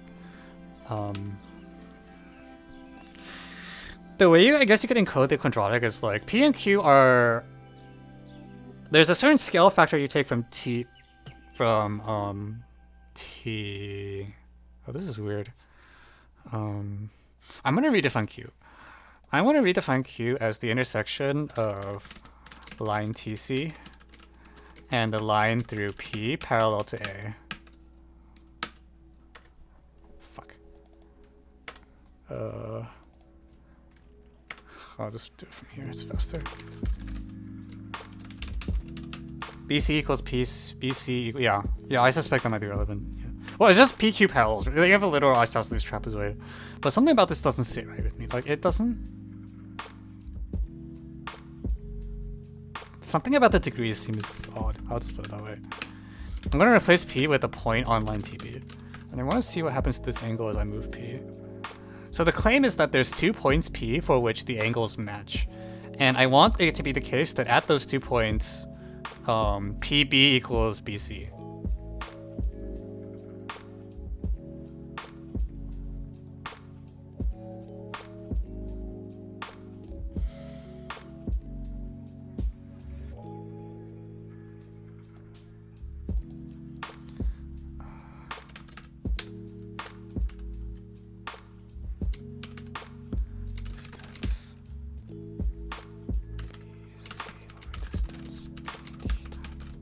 So this is one of them, and then P1 is... the claim is that at these 2 points, the angles will be equal. So here they're equal, and then here they're also equal, because that's... Hello? Wait, are they not equal? No way. No way. Oh crap. Angle bisector might matter. Oh shit. I took an external bisector. Oh crap. I see. Okay, so... That actually makes a lot of sense. I was wondering why it seemed like there was a quadratic that was doing 2 things. But if it matters that I took this bisector instead of AX, then it does make sense that you need specifically this root and not the other root.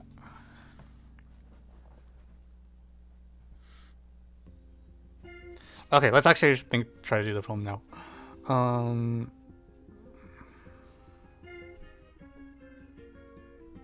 Yeah, basically, I really don't like the fact that it's quadratic. Like, it's sort of like... quadratics bug me. Not just because I can complex bash them, because it means conceptually there's something happening where I have to use the configuration in some way or the problem isn't true. Okay,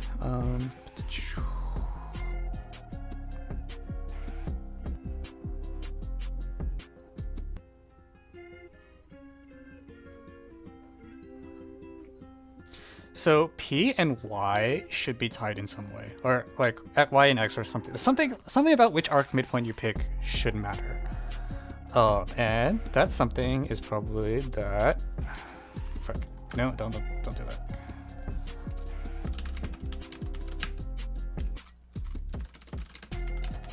Cut. No, it's not that? Okay, never mind. I thought they were going to be cyclic.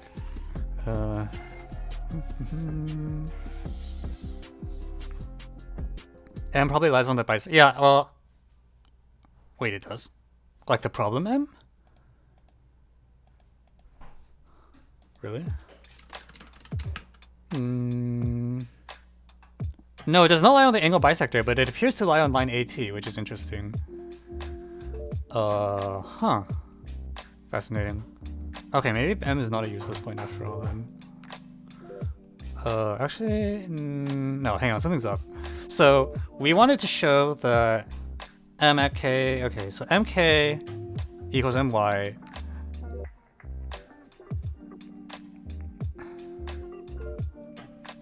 So there's like 4 things concurrent. It's like the whatever it's called. Whatever, hang on. Also, are those angles actually just equal? What are those angles?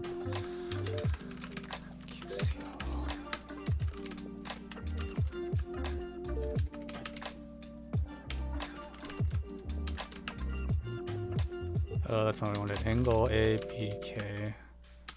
I can't type.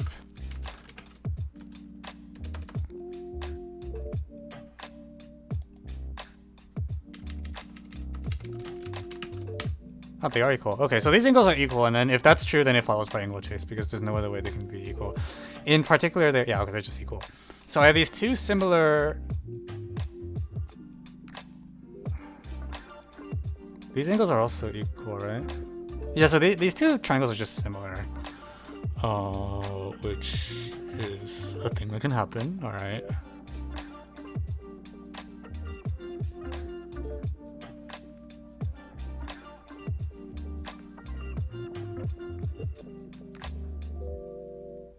Yeah, it's not, M is not on the bisector, but it's on AT. So it's like perpendicular bisector of AY equivalently of... No, not AY. Perpendicular bisector of KL is concurrent with the AC median and the 2 lines that we just constructed. Which is actually... Huh. Interesting.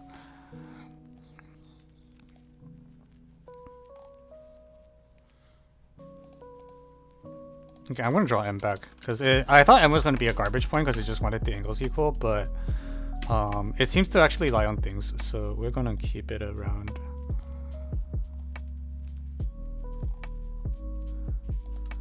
Kind of.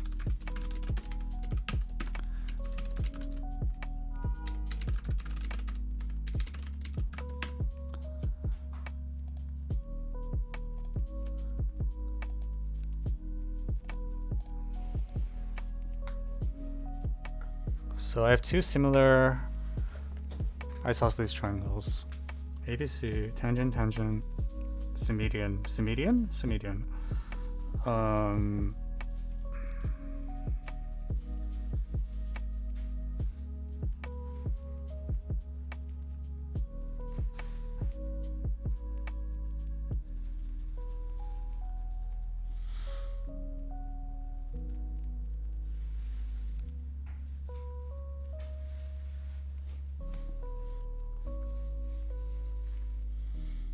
Is PAQ tangent to KL? Good question.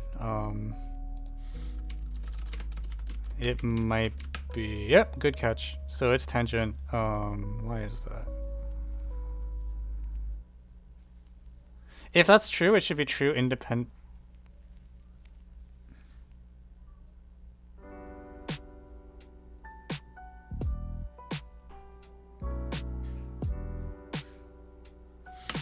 Oh, this circle is really important then, because it disambiguates P and Q. So that will make the quadratic thing I was talking about earlier go away.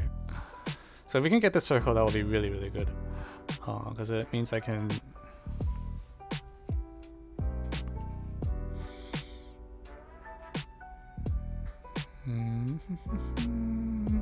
Wait, are those things just cyclic?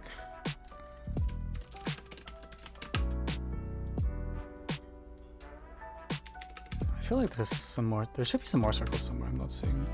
There you are. Yeah, I knew I was missing some circles. Okay. I claim these 4 points are cyclic. Cha-ching. X is the center of APQ. Is that true? I mean, it lies on one particular way. Okay. This seems pressing though. I really want this because this doesn't. This lets me. Oh, this lets me solve the problem actually because. Then some radical axis crap? No, PK is not a radical axis yet. But if this is true, then I really want it now because it uses only named points and it doesn't use Q and L. So it's only one side of the picture. So for this quadrilateral to be cyclic, what do I need to be true? Just Y. Y. So Y is the crappy point. So what I really want is to control angle APB. In fact, AKB is determined. It's equal to KAB. So I can actually kind of forget about K, right? For the purposes of this. Oh, this is interesting. So, okay, let's hide a bunch of stuff because there's a bunch of stuff we don't need for this immediate subclaim. You go away, you go away, you go away, you can go away. I don't even need Q, so Q, that part half dies. Bye. Bye. I do need Y. How do I hide all this stuff? It's easier to just do that, I guess.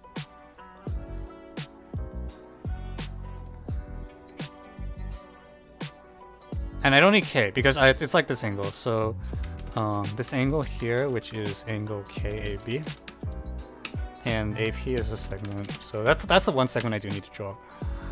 And then I can hide K as well. So you go bye-bye. Boom. Boom. Boom. Hang on.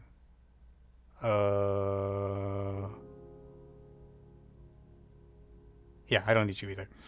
I do need line AY, so I guess I'll draw this line again. Yeah, this angle, this angle. So what I want is this angle to equal this, but let me in fact use the other way. So it's, I think the other way is a little better because it's easier to read, but I also suspect I want the other side. So I want angle CAY to equal angle BPA. That's the angle.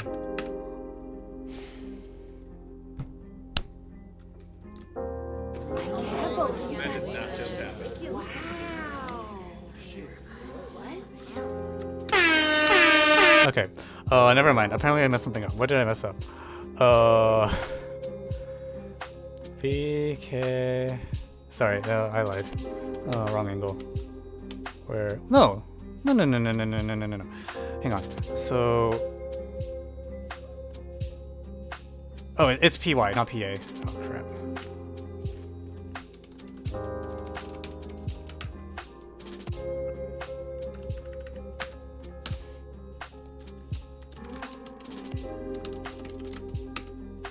Yeah, okay, there we go. So I want these angles to be equal, and as I said, I actually want to take the other one, so CAY. Freaking. Okay, so why are these equal?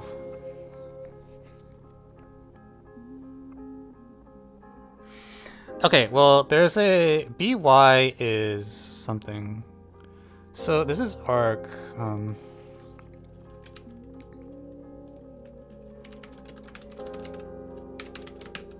I'm totally reverse engineering this whole thing. We're going to move this angle to down there. Actually, I'll draw another one just for illustration. Angle CBY. I'm going to hide the 41.1 degree angles because I don't need them right now. So the way the angle chase goes is I want...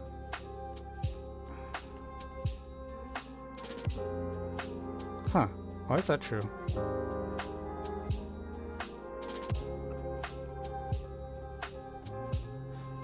Is that an angle bisector? Is... So does this one angle just appear everywhere? Is that what's happening? They're just everywhere. Okay, so I see the angle chase now. So the way that you use the fact that PB equals BC, and this is why Y is important. It's actually, you should think of it as you pick Y and P is based on Y in a linear way. Namely, P is the reflection of C across BY, because that will give you the angle you want.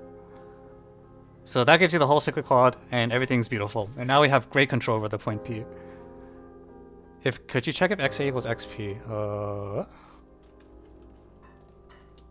I want to say no, but let's give it... Yeah, it doesn't look like they're equal. XP equals PY might be true, though. That looks like it's not true, actually. I need to look a little close. Yeah, that's not true either, sorry. Close but no sinker. Yeah, so... This point Y is sort of the most important point in the problem now, because it controls everything. You start with ABC, and then P is the reflection of reflection of C across Y, and then because of that, this angle is equal to this angle, that angle, that angle, that angle. All the angles just match up. Life is magic, yada yada.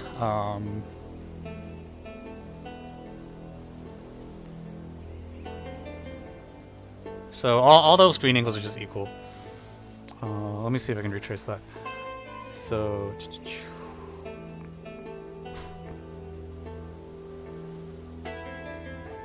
Yeah, so bang, angle, angle.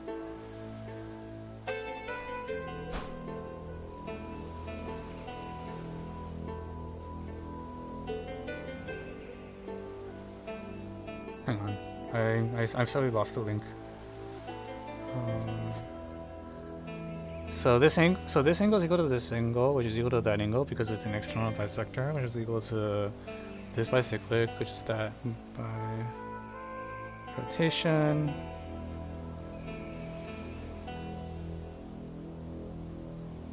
Oh, I see. It's why it's this angle.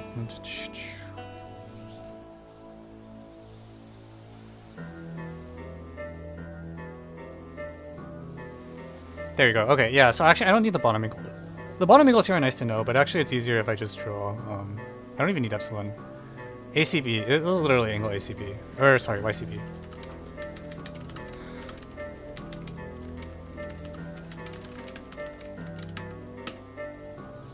Okay, so I'm going to color this in blue actually, because I feel like this isn't really part of the A figure. This is the...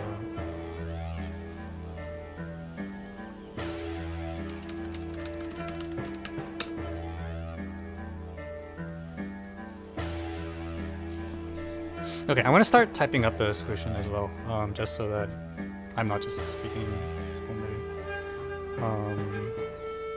If I tap away, it hides the GeoGebra? That's so sad. Okay, well then, in that case, I'm going to do this. Okay, so claim, so let x, y be arc midpoints. Claim, P is reflection of C across line YB. Proof, this follows from the fact that YPB is equal to TBY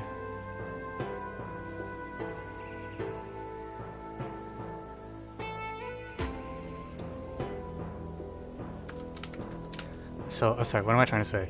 It's easy to check angle BY bisects the angle PBC.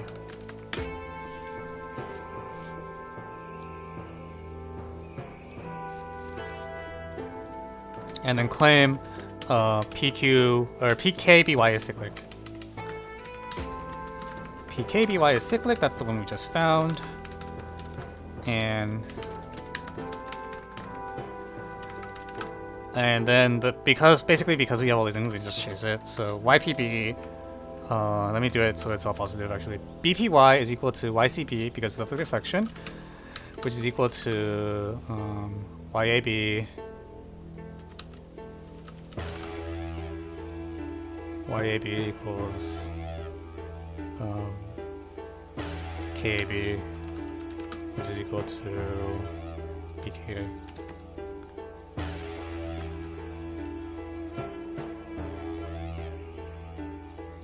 Equals BKA.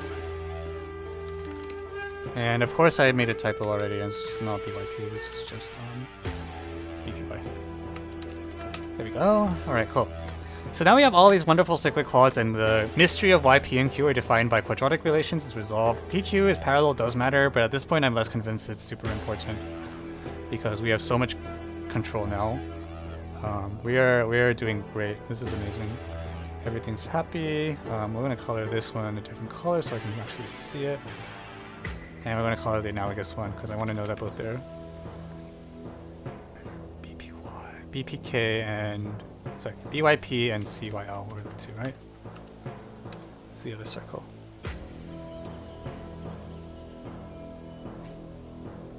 And then let's bring back Q. So Q is here, and here's QT. Here's the two that we cared about.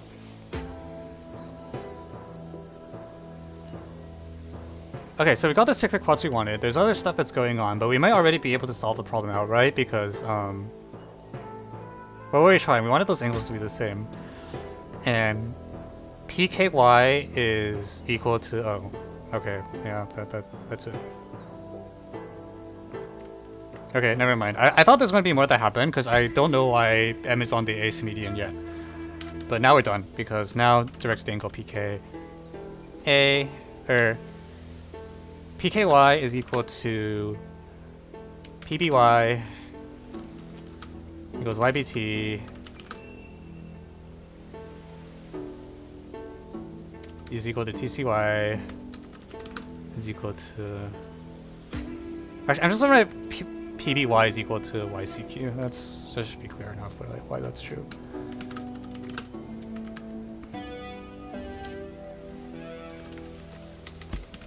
So triangle MKL has isosceles space angles, so it's very cute.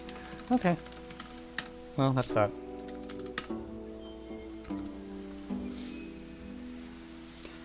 We did it!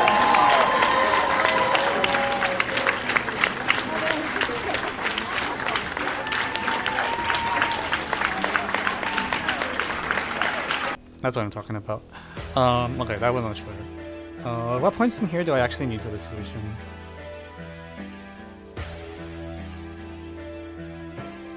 I don't actually need X, we never used it. We don't need M, as I said. It was actually... I'm just so surprised M lies on line 18. That doesn't seem like it follows from what we did. We also never proved that AP... Someone correctly observed that it looks like APQ is tangent to... line KL. And I don't think that follows from what we did either. So this diagram still has stuff happening in it. We just happened to solve the original problem before we got to look at any of it. Yeah, it was an isosceles triangle. Yeah. Is there anything else I need? We're gonna make these. I'm gonna make these two good. I actually don't even need to label T, although I guess it's nice to have.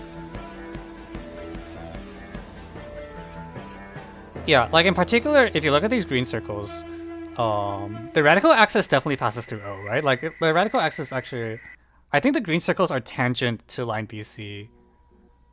So this whole picture is very well determined. Like even though the points K and P and Q looked like they were really bad at the beginning because I didn't realize they felt bad to me because their construction was quadratic at first. And once the construction stopped being quadratic, then, you know, friendship becomes magic or something. I don't know. Oh, okay, yeah. The radical axis is YT, so there you go. That's why. The tangents meet here, so this is the... Okay. How does that get you the PAQ tangency easily? I'm not sure. I think these circles are literally congruent though. They're congruent and tangent at B and C, so... life is very good is the short version.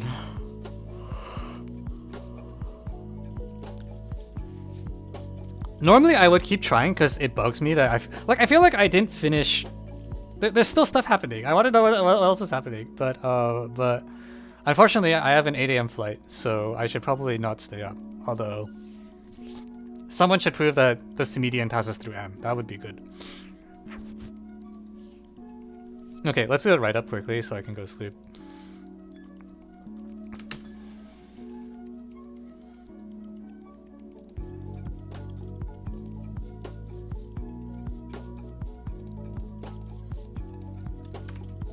So this is a thing.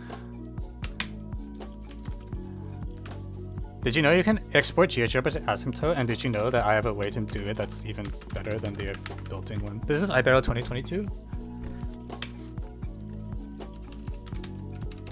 Dun, dun, dun.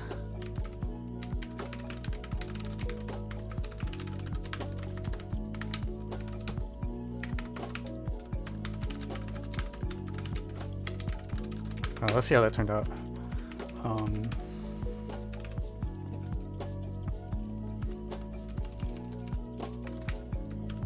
But no, like, you know, even from a learning perspective, like, you spend all the time to, like, get yourself oriented with this figure. Like, are you not going to, like, finish it? Like, you know, it feels like eating a meal half done, you know? Pair C equals C. Oh, God. Fuck. I'm supposed to not press that button.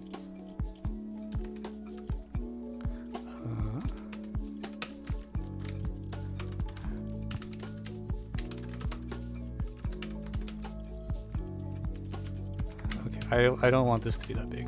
20 centimeters is already too big, actually. And now it won't run. Okay.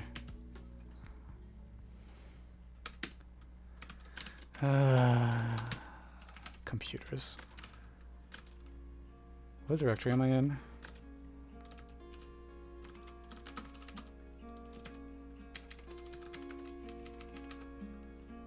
Oh wait, oh, there's a token there. I need to kill that token. Okay, cool. Beautiful diagram, except M is in there. I forgot about that. I'm gonna hide M. It's not needed. And then...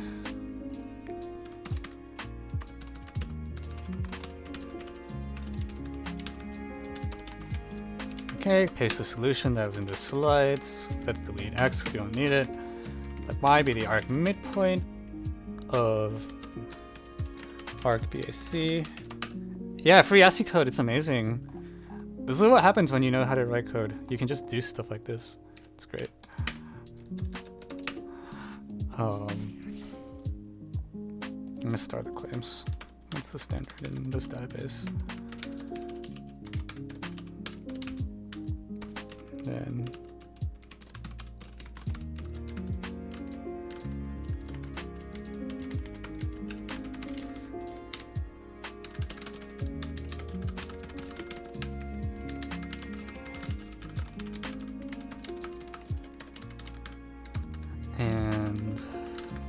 I'm gonna make a note to myself so I don't forget.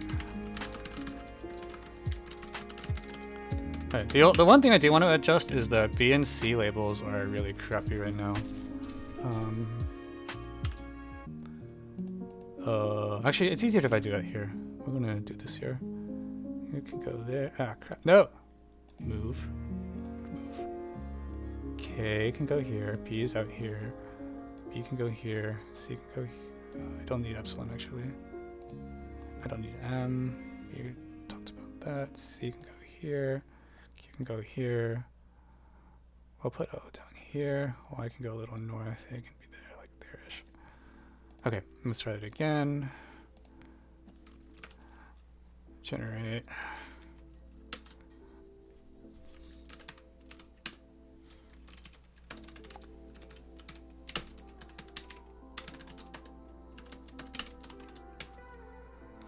Okay, and then we shrink this back to 12 centimeters. PKPY is strictly from angle chasing? Yeah, yeah. Oh, frick. I keep forgetting to kill that token at the end.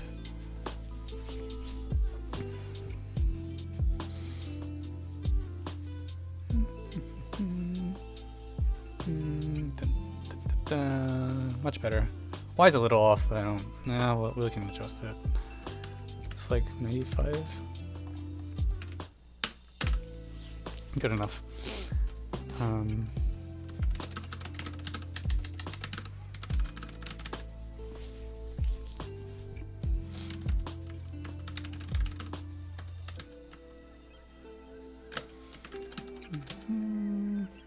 This is actually a pretty instructive problem. Actually, it's a pure angle chase, right? We didn't even use power of a point. At no point did we need anything that was an angle chase, which is really good for learning. Like, if you want people to learn how to angle chase, this is the kind of problem you give them. That's a good problem. I like it.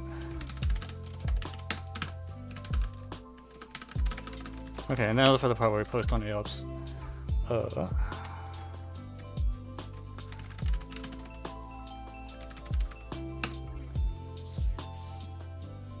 Where is Ibero? Did I? Oh crap, I'm not locked in.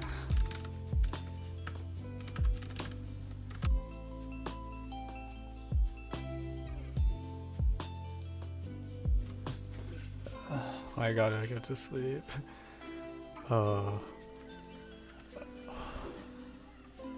Imagine there's like an API that lets you just like open the correct thing.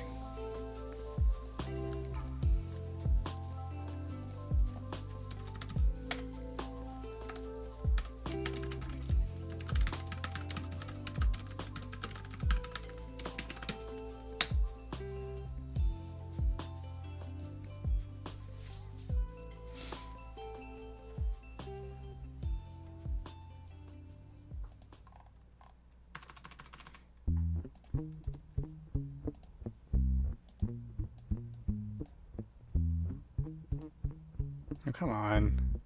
Alright, I'll deal with that later.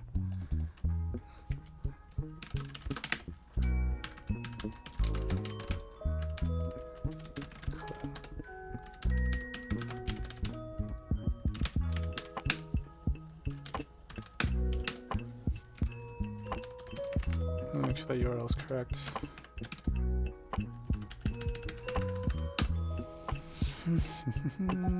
Okay, beautiful. Can you link playlist? It's whatever Pretzel Rocks is playing. Does Pretzel Rocks have a command that lets me hit the playlist? I'm not sure. I feel like there should be. But basically, Google Pretzel Rocks is what you're looking for. It's that player, and I'm just playing a random playlist from them. Alright. Okay, that's all, folks. God, the Korean problem really threw me for the loop. I'm glad there's some easy geo to like increase my ego.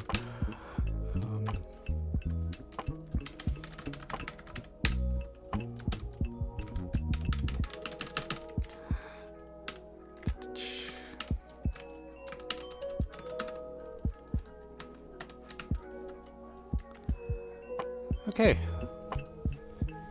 Is volume 2 enough for AMC and Amy? It depends on your definition of enough. If your question is like, will it teach you like the majority of the theory you're expected to know? The answer is probably yes. If the question is like, will reading these guarantee that I do well in the exams? The answer is definitely no. And then of course like something in between. That's the problem with these things. It's like, there's just no guarantees because math contests are too hard. Like if there's a way to guarantee doing well, then you're not in a Nash equilibrium because everyone would just do that. But that's sort of the point, right? It's no fun playing a game if you're gonna win before you start. What else did I want to do?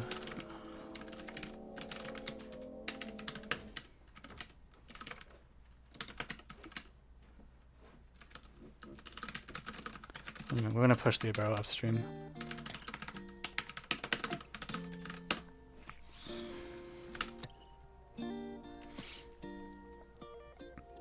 AMC already over that, now allowed to discuss that thing. Wait, what? Is there a Discord? Yes, there is a Discord. Here it is. I'm not sure what discuss thing you're referring to. Question mark?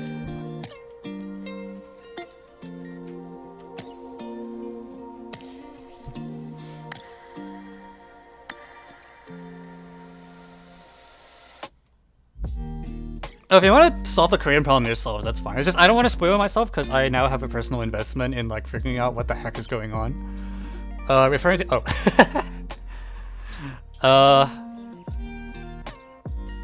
I don't know. I'm like saying that tongue in cheek. It's just in the past some people would like get really mad about arguments over Amy cutoffs, and I would just kind of sit there being like, okay, How do you personally find good problems to grind out? There's a few answers to this. One is that if you know like this, what the good sources are, like contests have reputations for having good problems. So if you know which contests have good reputations, you'll usually get at least decent problems from there. Most of the major, the countries that do well in the IMO tend to have national Olympiads that are pretty good. The IMO shortlist is usually pretty good, with some exceptions, but you know, what are you gonna do? I also have a very soft spot for like certain countries' team selection tests. I make a list of them somewhere on my website, but I really like Taiwan. I really like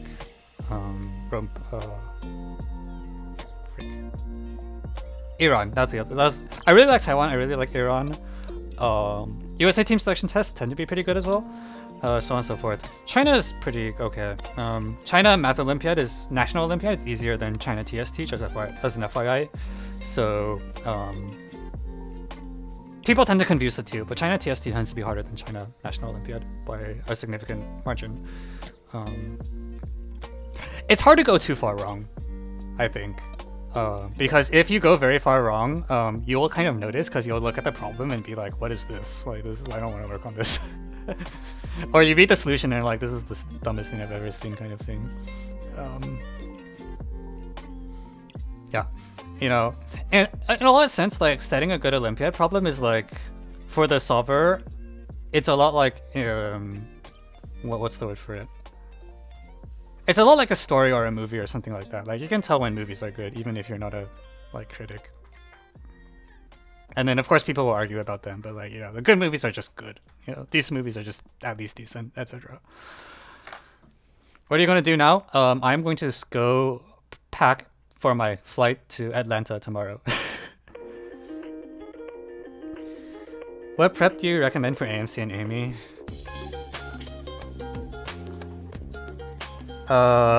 If you want a useful answer to that, post a question in the Discord and do the examples thing I asked you to. Yeah, that thing.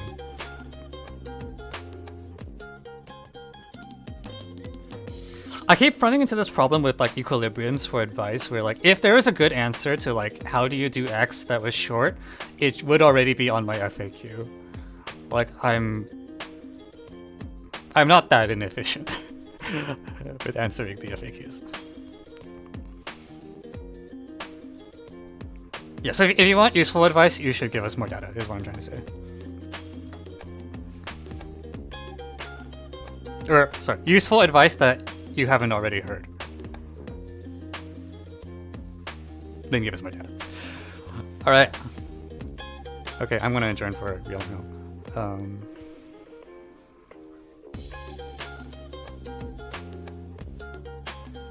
If I can figure out how to close this. No comment.